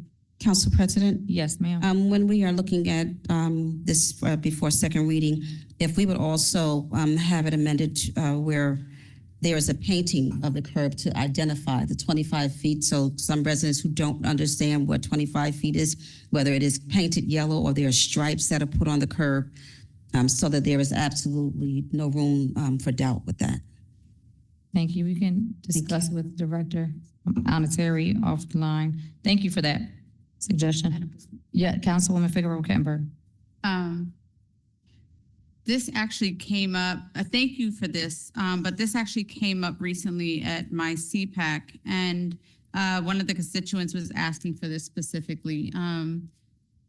Chief Santoro was at the meeting and stated that per state statute, this is not allowable. 25 feet within the parking, the stop sign. So I just want to make sure that everything was clarified, that this is allowable within the city of Trenton per state statute. Thank you. I know that it was shared with our legal department, and Mr. Kaloji chimed in and also did his research, and we found that it was allowable. So that's something we can also discuss just to double check, but to our understanding, it is allowable in Trenton. Okay. Thank you, hon. Thank you. Councilwoman Feliciano. Thank you, Council President. So then, just for the record, if Mr. Kaloji could just state that this is allowable, so we have it just for the record within the feet. Yes, it is. An individual actually, I think, raised this issue during some conversation with the council. We researched it thoroughly. We are able to do this. There's an exception for a school zone. It's all laid out in the ordinance, but yeah, it's absolutely permissible. All right, cool. Thank you. Thank you, Mr. K. Thank you all. Yeah. Lourdes. Thank you. Okay, roll call for first reading of ordinance 25-047. Councilwoman Edwards, Yes. Councilwoman Feliciano. Yes. Councilwoman Figueroa Kettenberg. Yes. Councilwoman Frisbee. Yes. Councilwoman Williams. Yes. Councilwoman Gonzalez. Yes. This ordinance carries. All of these ordinances need a public hearing and second reading, and they will all be held on May 20th, 2025. Now, Public comments? public comment? Do you have a good board? So just for the public, you have 5 minutes and council is not obliged to respond during public comment. However, they may respond to you during civic comment. And if you could state your name and address when you come forth. Thank you. Lourdes, who's the first one on the list? Sarah Covington? Can you press the, yep.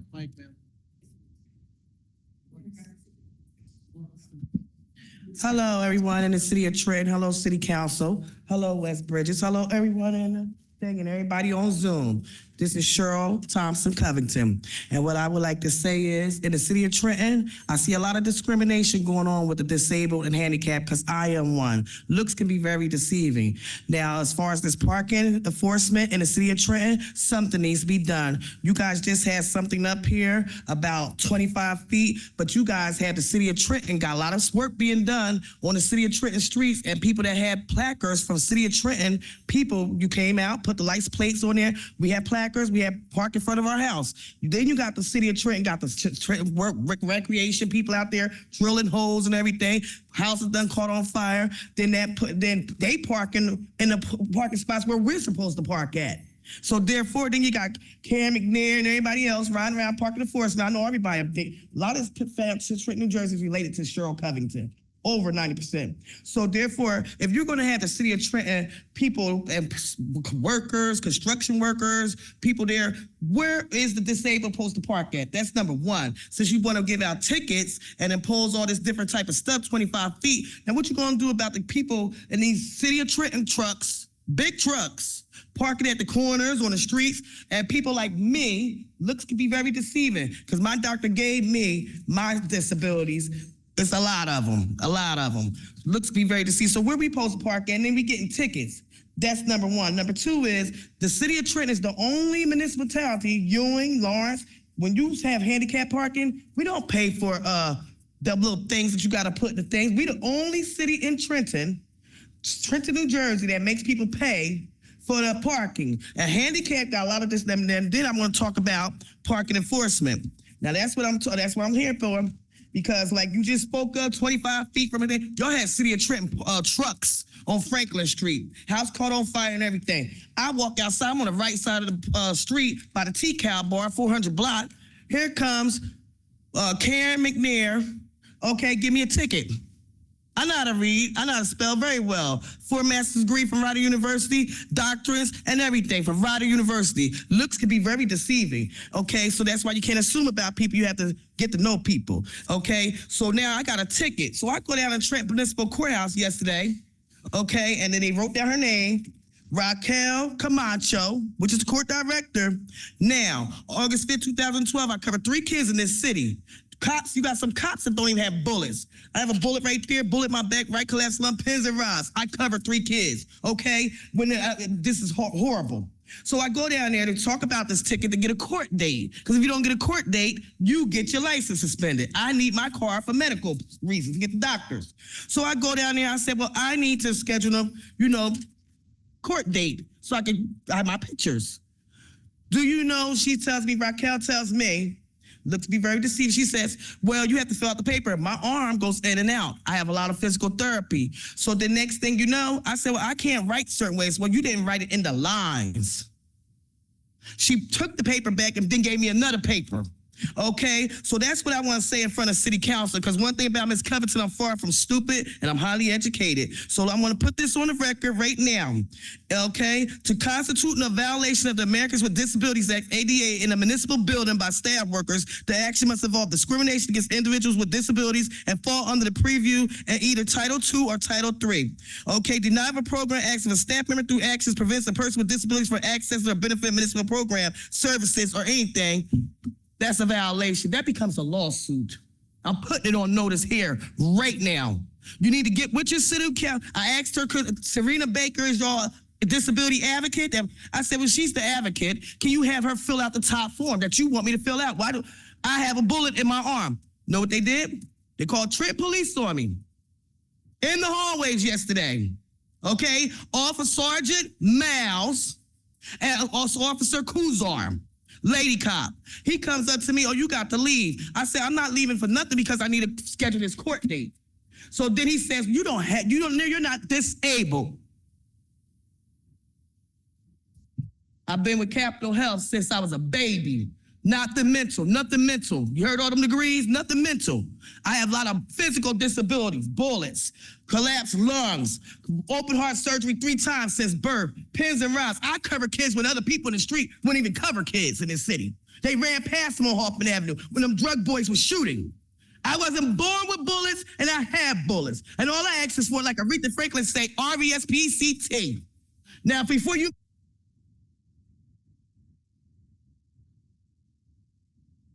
this time. I deserve this time. Yes, That's what I do. I deserve this time.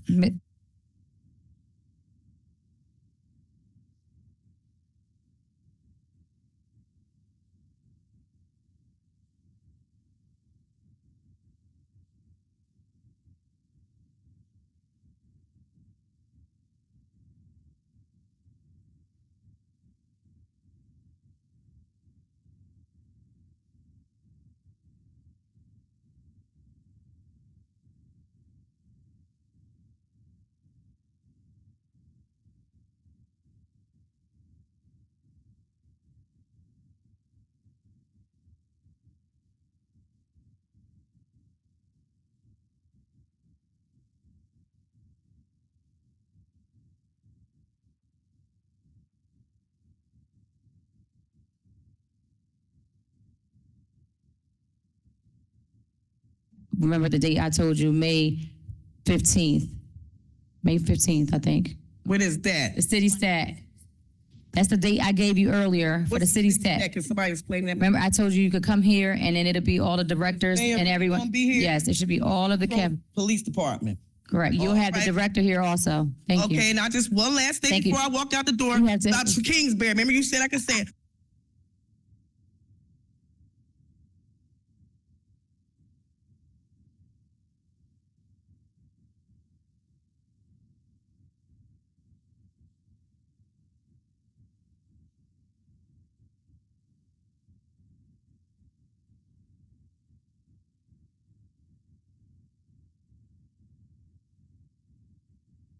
Be welcome. Thank you. But Why is watch this how going out? people treat people Lourdes. with disabilities at that municipal. Thank you. Clark? Carol Clark? Everybody, let's stay in here, and God bless everybody. Because Cheryl Covington don't bite her tongue. Stop violating disabled people in the city. That's all I got. Thank you, Ms. Covington. I will email you if it's formal right. Okay, thank you. Ms. Carol, you state your name and address, please? Caroline Clark, 1812 Riverside Drive. Okay, good evening, council. Good evening, Trentonians. I'm here to talk about DEP's RFP to regionalize Trenton Waterworks.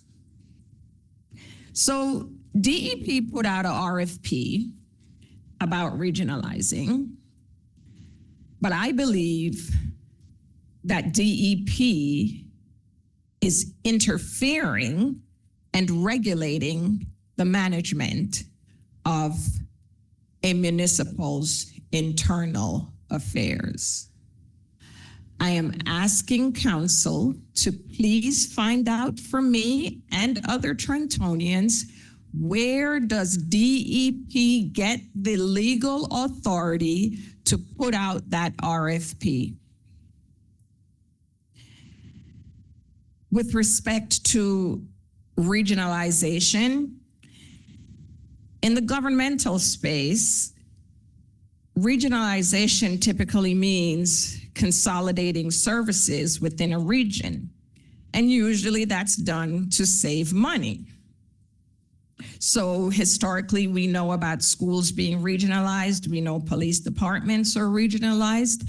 But what we do know is at the end of the day, the only reason for a municipality to regionalize a department is to save taxpayers money. But regionalizing Trenton Waterworks does not save Trenton's taxpayers any money. It costs us money. This proposal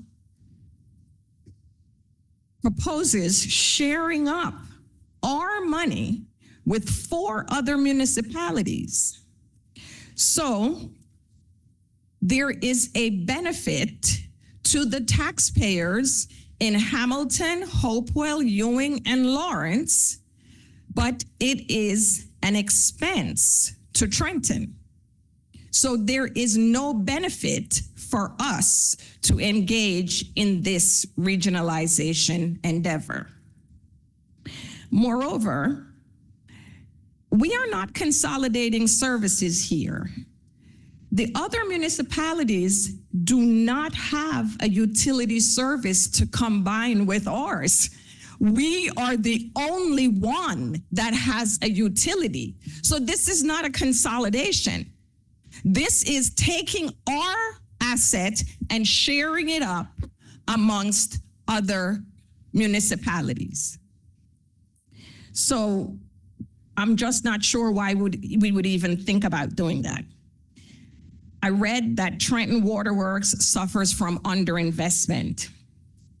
The solution for underinvestment is to appropriately invest. So why would DEP then suggest that we should take monies that we should be investing in Trenton Waterworks to give to other municipalities? They identified a problem, underinvestment, and then they proposed a solution that is counterintuitive. How would you take the money that we should be reinvesting and give it to other municipalities? Then DEP had the audacity to say regionalization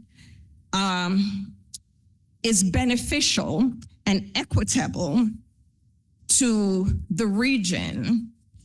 Well, let me say this. Of the 5 municipalities in the RFP, Trenton is the poorest. Why would you take money from the poorest municipality and give to the richer municipalities and then have the nerve to call it equitable? I think we have this paradigm confused. It's the other way around, okay? The median income in all those other municipalities is almost twice as much as Trenton's. Trenton is one of New Jersey's poorest cities. So why would a progressive governor, a Democratic county executive, I believe that I should have more time. No, Ms. Clark, I was gonna let you finish your thought for that thing, but not more time. Well, all right, I'll just finish my thought. So Quickly. If we are poorer than those districts, and then you're taking money from us, and we have all these Democratic governor, executive, and our mayor supporting this, I hope Trentonians take note that the Democrats are not our friends. Thank you so much, Ms. Clark. Next, Lourdes or George. Candilla Torres. Okay. Next is Cherry Garrett. Okay. Victor Irizarry.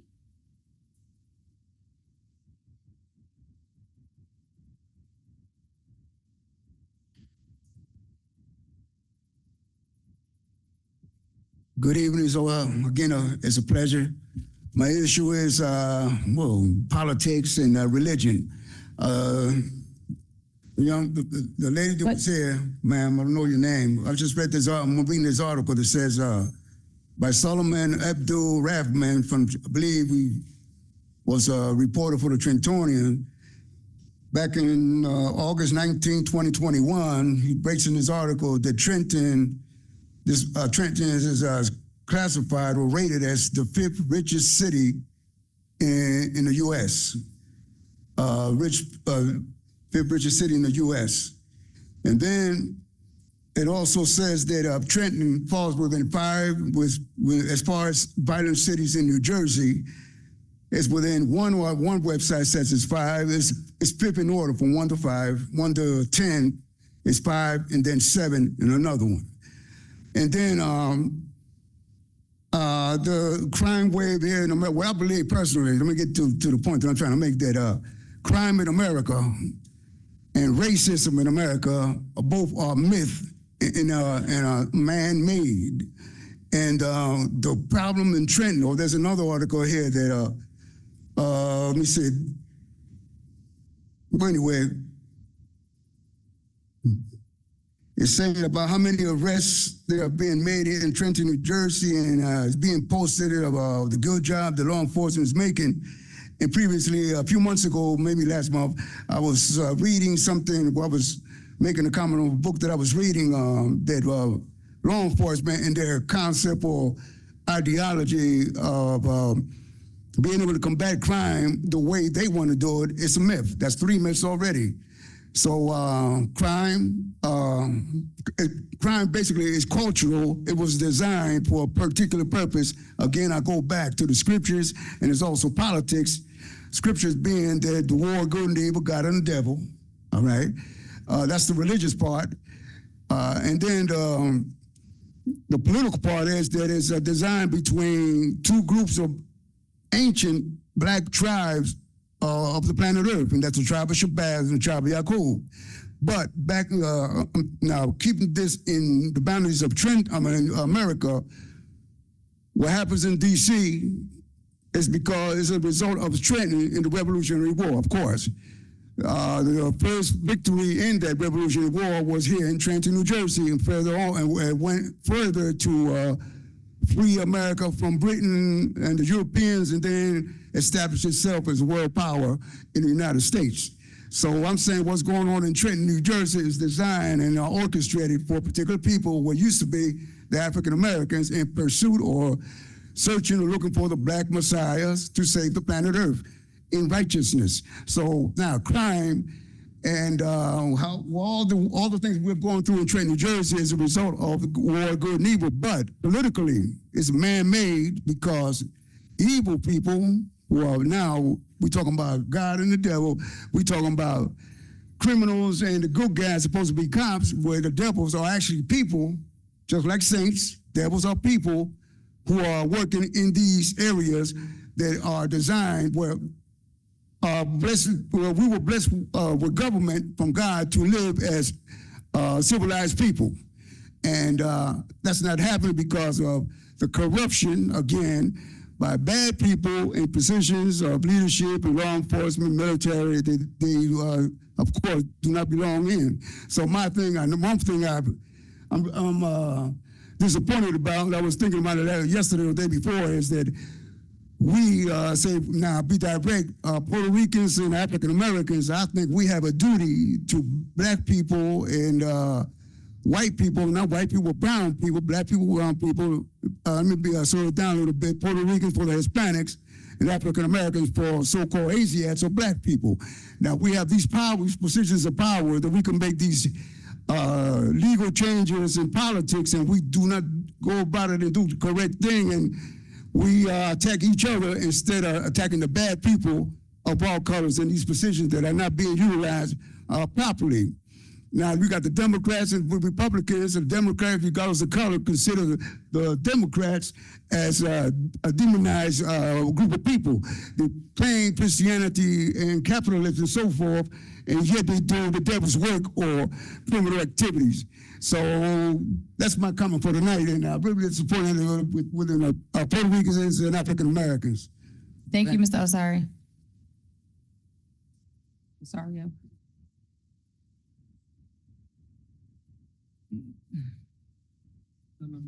The next person. Okay. Kathy McBride.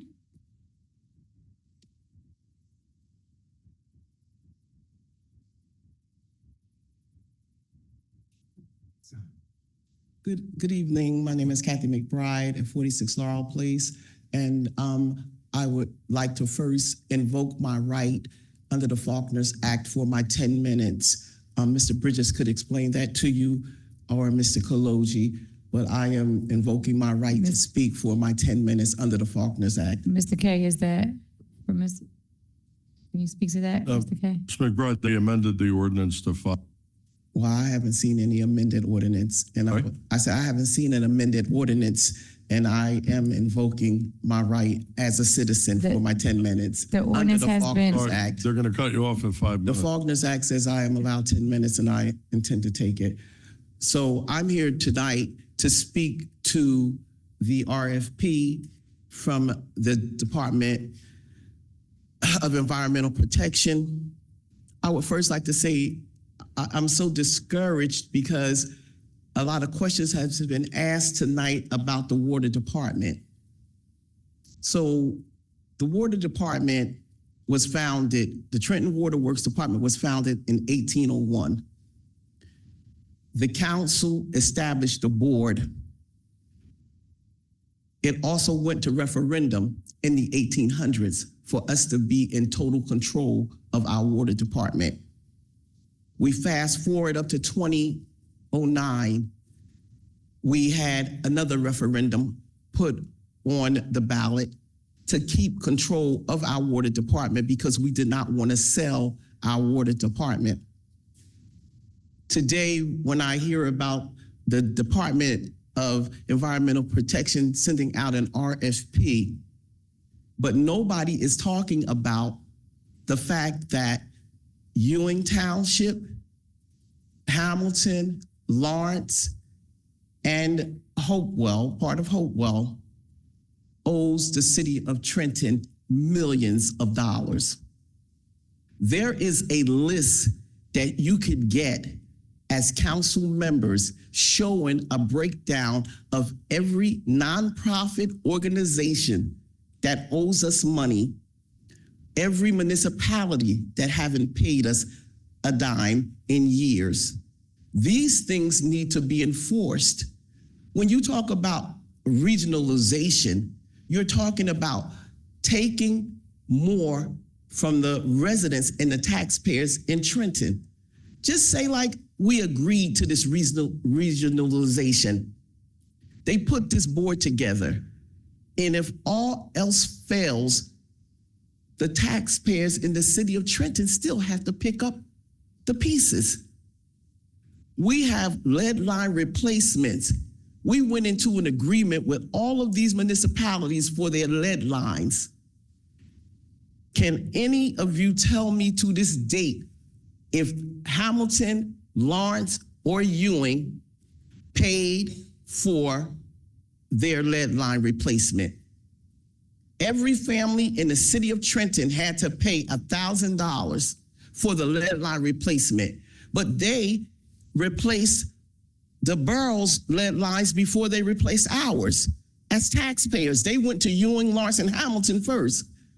So then we said, okay, you did theirs. When are they gonna pay us? Because you're charging the residents of the city of Trenton $1,000. When is the other municipalities going to pay us? Can anybody tell me to this date if we have collected any money from the lead line replacements from the other boroughs surrounding Trenton, like you have collected those $1,000 from the residents of the city of Trenton? All the bonds that are issued from the water department falls on the backs of the residents of Trenton. The fact that they're talking about regionalizing our water, most of our income comes from that water department. The taxes, we don't have enough ratables here to lose our water. Then I hear about the tax liens and the tax sales. Someone asked the question about how much is the interest rate? It's 18%. It's 18% when you're late. That is what the city charge, 18%. So if I can't afford to pay my regular taxes, how am I going to pay the 18%? And then you, the city, we take the 18% and the tax that we owe, and we sell that off to another person. So we don't know how much their interest rate is. So what I want to say to all of you here if you could just today- finish. Kaloji could speak to it, but it is not mandated for 10 minutes during a public meeting according to the Faulkner Act that we just received. But I'll let Mr. K speak to that. Well, he will He have has to. And so I'm gonna finish my thought. To say to each and every one of you here today, we need to think hard and strong about anyone coming to us wanting to take part or ownership into the Trenton Water. They say, oh, it's about creating a board. Well, when you go to Macy's, this is just an analogy. When you go to Macy's and you don't like what they're selling in Macy's, you can't go up to the board members and say, hey, I want to create another board. Thank you, Ms. McBride, for that. So I just want to be respectful to everybody else that only had 5 minutes, but according to the Faulkner, we don't need to do the 10 minutes. Okay, well, Mr. Kaloji, you need to give that to me in writing. I can't send you written legal opinions. I can tell you right now, the Faulkner Act says that the council shall determine the rules of its own proceedings. In 2023, the council amended its rule regarding public comment from 10 to 5 minutes. I've got the ordinance number if you need it, and the clerk's office can certainly. No, I want to go back to the Faulkner's Act, so I'll do so. Okay. Thank you, Ms. McBride. As a taxpayer, I think the Faulkner's Act says I have 10 minutes. All right, thank you, ma'am. Thank you. Next, Mr. Lourdes. Robin Vaughn. No, that was. Thank you. Robin Vaughn, 1100 Stuyvesant Avenue, Trenton, 08618. I appreciate the comments from my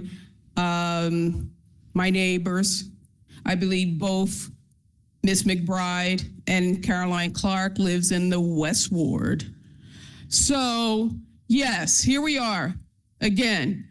Our customers and ratepayers feels as though that they have a stake and an asset in a department that belongs to the municipality of the city of Trenton. I don't have to reiterate what Kathy McBride stated or Ms. Clark or others as to where the assets of the city of Trenton belong. I think our law department is well funded. We have all the top law firms in the state of New Jersey. Mr. Bridges needs to deploy them and push back on the state of New Jersey. Start representing this city, Mr. Bridges.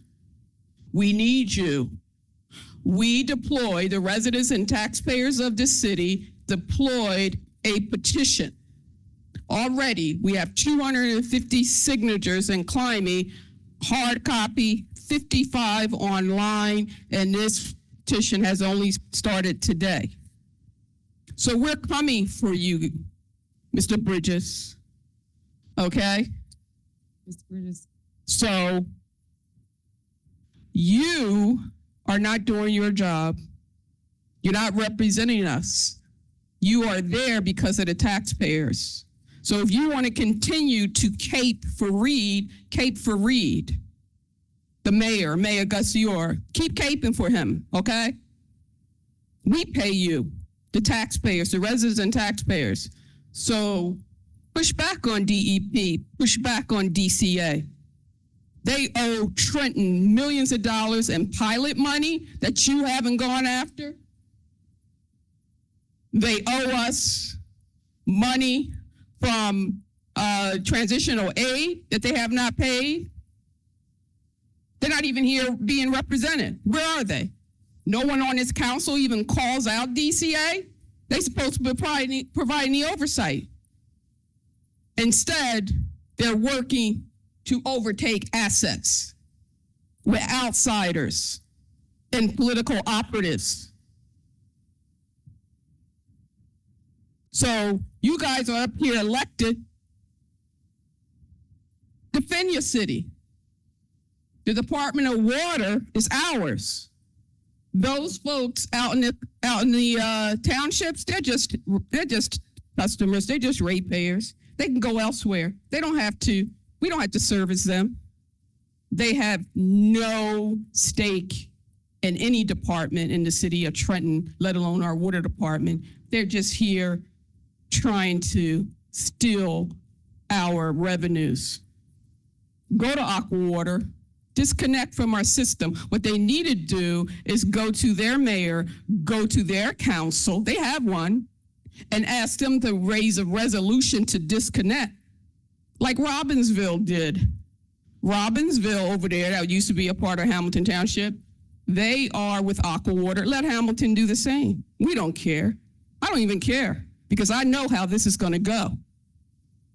They're overstepping a municipality, a self-governed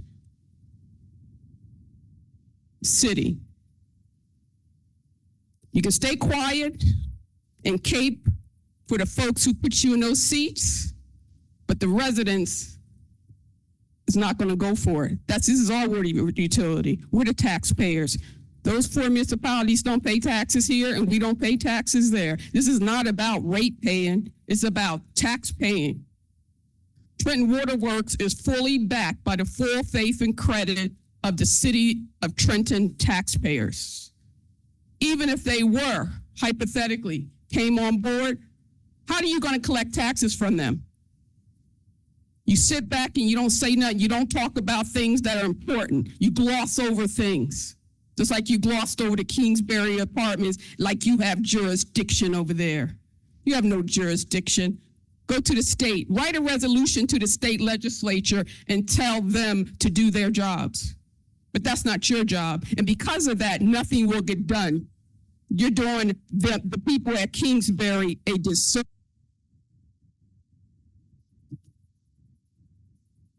Next, Lourdes. Amanda Parsons. That's it. Thank you all. We're going to move to civic comment, and I'm going to start with Council Vice President tonight. Thank you, Madam President. Good evening, everyone. First, I want to say congratulations again to the honor bestowed on Mayor Palmer to have the annex at City Hall renamed after him.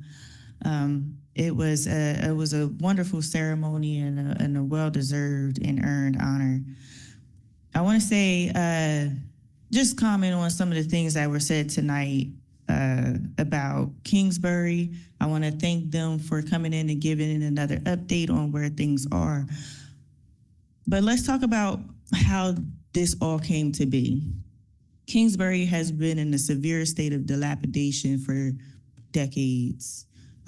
That I grew up all over this city, all over it. And I used to hang out in Kingsbury in my teenage years, and that place has always been deplorable. And here we are 20 years later, and up until the beginning of the renovations, it was still in the state that it was in. From when I first entered this office, one of the first actions that I did was to reach out to the state, Kingsbury, the rest of council, this mayor and administration, and every elected official within Mercer County, understanding that 3 units or more is under the jurisdiction of DCA, of the state of New Jersey. Yes, we are fully in understanding of that. However, the people that reside in those towers and those low rises are Trentonians. They are residents, and they were forgotten by our state. So that's why I personally, professionally, reached out to extend an olive branch to start the conversation to see how we can fix things within those towers. We had conducted tours of Kingsbury Towers and those low rises, and we firsthand saw the deplorable conditions of it. Legislative District 15 has been in each one of these email threads. They have been invited to the meetings, and Assemblywoman Reynolds Jackson has been meeting with Kingsbury in her own time.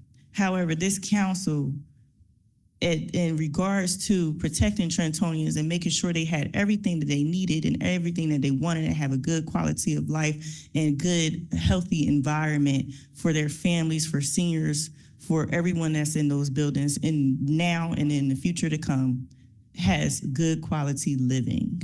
The previous managers and previous owners of the buildings were not doing their part. They were not renovating the building and were blatantly ignoring or maybe had missed correspondence from HMFA, because high rises like those every 10 or 20 years are supposed to undergo capital improvements. And those letters went unanswered until this council stepped in and demanded that something be done. Now they have new developers, a new property management team, and new ownership under this council. So the hundreds of residents that live in there now are being finally provided a good quality of life. And the tenants are very, very active, in which they were not before. They were not at the table. They were not even in the room. And now they're developing their own boards. And the new owners of this entity is inviting tenants to be on the board with them to have even further representation. That is what this council has done. And though, yes, it's not our jurisdiction, but our residents, our constituents live in those buildings and they deserve better. And it wasn't until we had stepped up to the plate then things got done. So I commend my council colleagues who have been meeting bi-weekly for the last nearly 2 years with Kingsbury Development Team to make sure that they had access to HMFA, access to other resources and information that they needed, and allowed us to advocate for the residents of this city to make sure they have a good quality of life and that they're safe. So I just wanted to talk about that. Moving on to another alarming situation in the city that has transpired over the last week, there has been reportings, about 17 reportings of a Latino looking individual, a man who has been breaking and entering into homes in the late hours of the night and seemingly targeting single women or women who are left alone at night while the men are working overnight, and have been, things have been stolen. They have been sexually assaulted to an extent. No type of rape situations, thank God, but other sexual type of things has happened. And I just want to say that I'm highly disappointed that this seems to have been going on for months and the public was not made aware of it. I'm not sure if all or none of these women that have been, violated through breaking and enterings and what have you, has reported every incident that has happened. But apparently the police department has been aware of this and the public has not been made aware. And I'm very disappointed in that. I think that it puts a lot of people at risk, and that when things like this happen, these things need to be brought to the public's attention so that we can avoid it. So I would say, and most of these incidences has been happening in the West Ward. Please, everyone, ladies, everyone, men, lock your windows at night, set your alarms, make sure your doors are locked so that people do not have easy access to enter your homes while you are sleeping. Please protect yourselves. Please stay vigilant. And if something happens, please speak up. Thank you and have a good night. Thank you. Councilwoman Feliciano. Good evening, everyone. Thank you for coming and joining us tonight. And for those that stayed for the public comment as we went through the business of the city, we appreciate you and hearing what it is that you had to say. So let me just touch it real quick about the Trenton Waterworks. I've been asking questions this whole time about Trenton Waterworks from the time that I worked at Trenton Waterworks part-time to when I left till now. It is no secret that there are things that have not been done correctly. I stated a couple of those things here tonight. Don't think that I'm not looking into what it is that needs to be looked into. I am not for the regionalization of Trenton Waterworks. I've said that before and I'm saying it now. I am not for that. It is an asset for the city of Trenton. I believe that we need to do better and that we need to look deeper into this. I am concerned about the employees that work at Trenton Waterworks. We're going to bring everybody in. Are we going to push some of them out? Who's going to oversee it and what is happening? Who were the people that we put in place that were supposed to make sure that we were okay in the first place, right? And why are we not okay? Second, DEP. There was discussions between amongst our council members, for those that have not been coming to the meetings, possibly not watching online, but there have been discussions we have asked about DCA says one thing, DEP says another thing, but those two seem to be bumping heads. So it's almost like it's by design that there are different areas in which we are faltering, and that is unacceptable. We have asked for consolidated meetings, of which it has not happened, but we're not sitting here blind to the fact that something is wrong and things need to be done. Nobody's co-signing, nobody's stepping up and bootlicking or nothing like that. We're here doing the work and asking the questions, right? So I just want to make that very clear. When it comes to Kingsbury Towers, I agree with Councilwoman Edwards in the fact that, okay, yeah, the state oversees certain buildings like that, and then when we look at Trent Towers and stuff, but those are Trentonians, and those are people that, you know what, they vote, they live here, they reside here, and they deserve our attention just like everybody else. I know that I personally have gone into Trent Towers previously with Marge Caldwell Wilson when we first got into this thing, and I wrote to the management company myself, even though it was the state people, the legislators. I ain't got time for that. Those people are looking at me saying, what about us? Right? And me as the elected official said, yeah, what about you? What do I need to do to help you? And so I had gotten them better security in there, pest control services and the like, and did my thing to help them to be treated fairly and equitably, just as a homeowner in the city of Trenton or those that live in the Trenton Housing Authority. Trenton is Trenton, and everybody deserves our service and our attention if we can help. Now, yeah, we called up the state legislators as well. Well, what are y'all gonna do, right? But if they ain't doing it, we can't ignore it, because these people deserve a good quality of life as well. And I've committed myself to do what it is that I can to help all Trentonians to live in the lifestyle that they deserve, and I have done so. I do want to say shout out to the Outdoor Equity Alliance and the New Jersey Tree Foundation. They partnered with the city and they partnered with a bunch of business owners. They came out and volunteered on Saturday. They planted some trees down West State Street. I thought that was really cool when I watched the process and was talking to the people. You know what I mean? It ain't my thing because I don't have a green thumb, but I appreciate the people that were out there doing the work, because what it did do was it brought people together in a collective way that they wanted to improve what was going on and to help the city, and that's important. There were men there, women there were children there were business owners, there were residents, everybody was there, and they collectively worked together to make it happen. I do want to shout out Director Anatiri and his crew for looking to address the need of a resident out West Trenton, Ivy Avery. We all met out there one day about signage for the crossing guards out there, and now they're looking into getting things to be put in the street that will indicate to kind of slow down at that curve when they're coming up Prospect to swing around onto West State Street, to prohibit cars from just flying through when the crossing guard is there. They're looking to make changes and looking to make things happen, and we're looking at creative approaches on how it is that we can help the city. The light is out at, what was it, Bellevue? I put a post up about it, I'm sorry. But there's a couple lights out in the city. If y'all want to see the status, look on my Facebook page. I hate to say it like that because I don't have time to tell you, but I did contact transportation. They gave us an answer. They are working on it and they're looking to get it fixed. Thank y'all for coming out. God bless. Good night. Thank you, Councilwoman Feliciano. Councilwoman Williams. Thank you, Council President.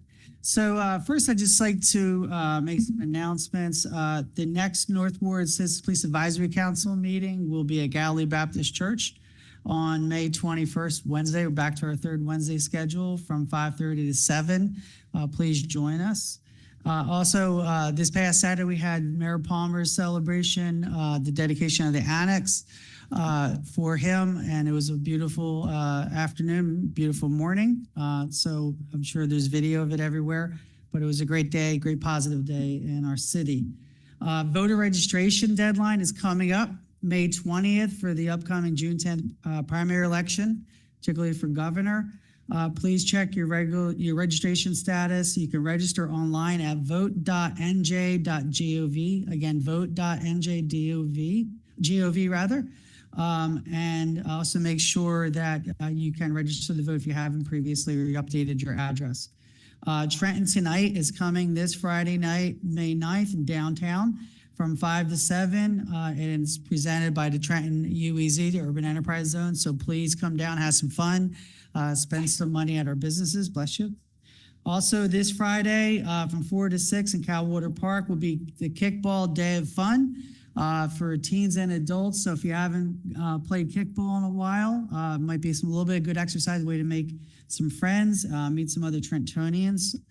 Also coming up on Thursday, May 15th at 6 p.m. is the Trenton Eat Local event at Royal Cakes, 240 East 8th Street. That is in the North Ward, part of our downtown, so please join them and also look for other activities with Trenton Eat Local. Additionally, with just some comments I want to make on some of the issues from tonight. Regarding the other municipalities in TWW, my understanding is that Hamilton Township recently did pay $700,000 towards what they owe. They still owe us more money, as do other municipalities. We should be going after them. And I know Mr. Bridges is looking at everything he can do, and I am confident in what the law department and our city will do to make sure we get that money, because they owe it to us. They're not going to take our waterworks. We saved the waterworks in 2009, 2010. We're going to do it again. We're not going to have DEP or someone try to pry it from us. If we have to, we'll fight in the streets, we'll fight in the hills, just like Winston Churchill said, but they're not going to take it. This is something that belongs to Trenton. It is our greatest asset, and they owe us the money. Start paying the money.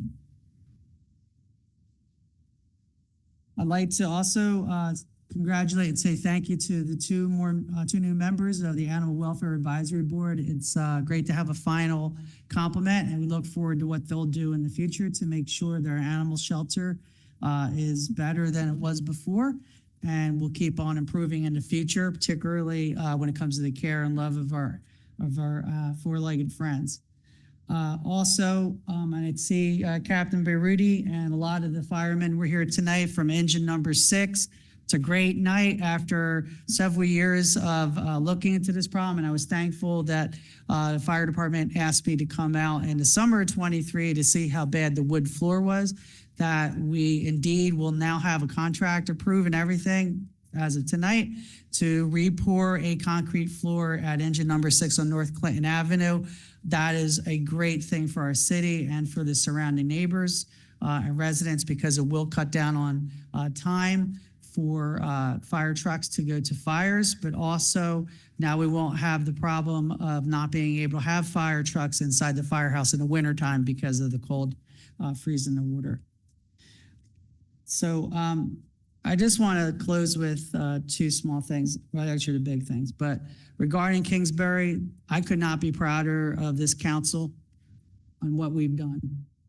From originally 2 years ago, touring Kingsbury, identifying the problems, bringing them to the public, but also with our subcommittee, making sure that the developers who are here tonight did all the right things and made sure while they were waiting to get approvals done for everything they had to do, they took care of the folks who are there now.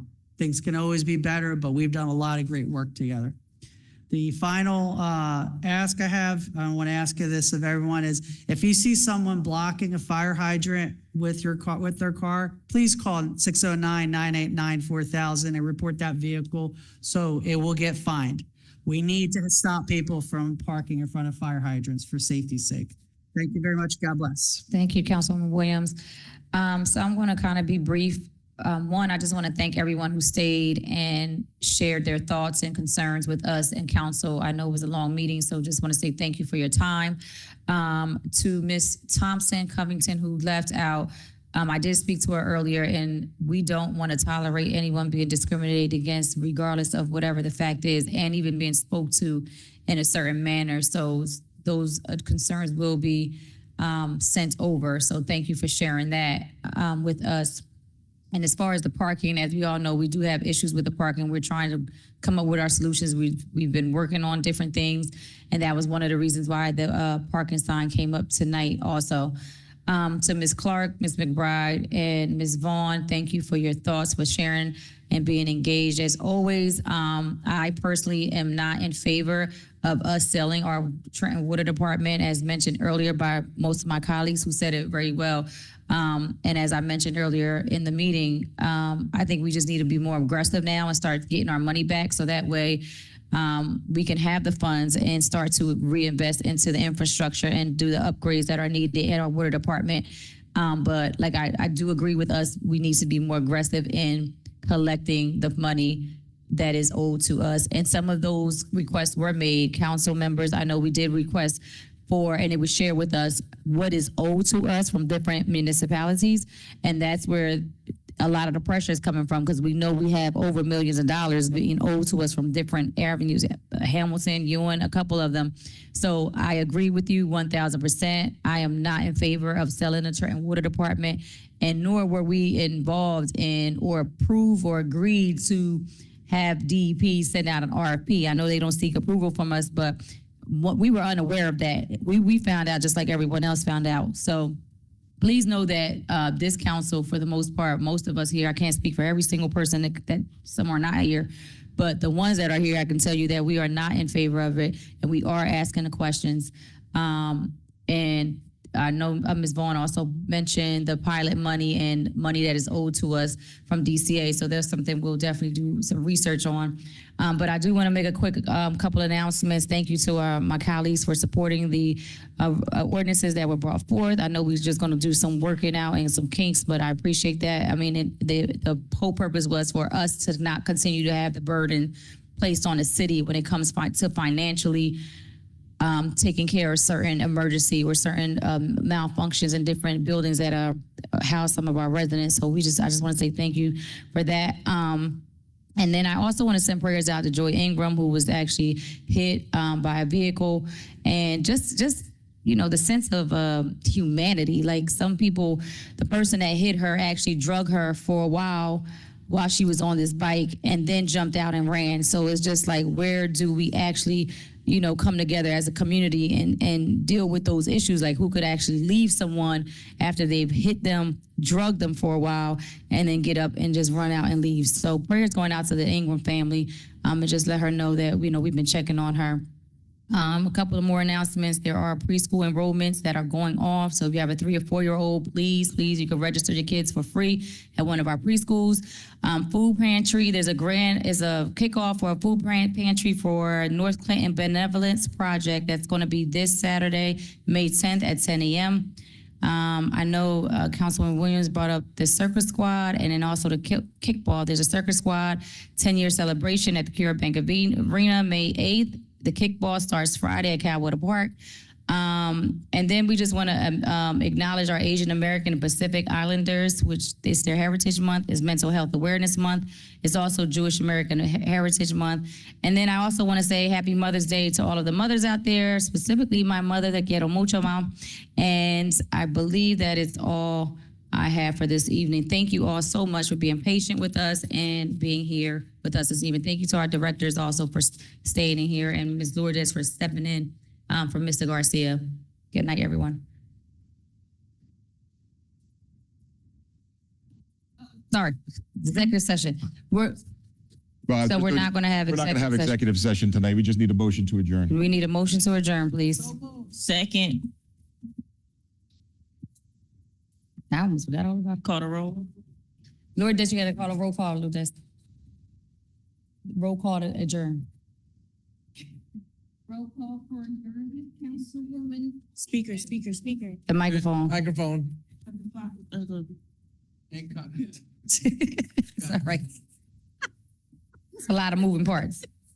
Okay. Ms. Lourdes, come on, we're trying to go home, honey. Yes. Councilwoman Feliciano? Yes. Councilwoman Williams? She said Councilwoman Williams. Yes. Councilwoman Gonzalez? Yes. Okay. It's 9:37. Oh, God.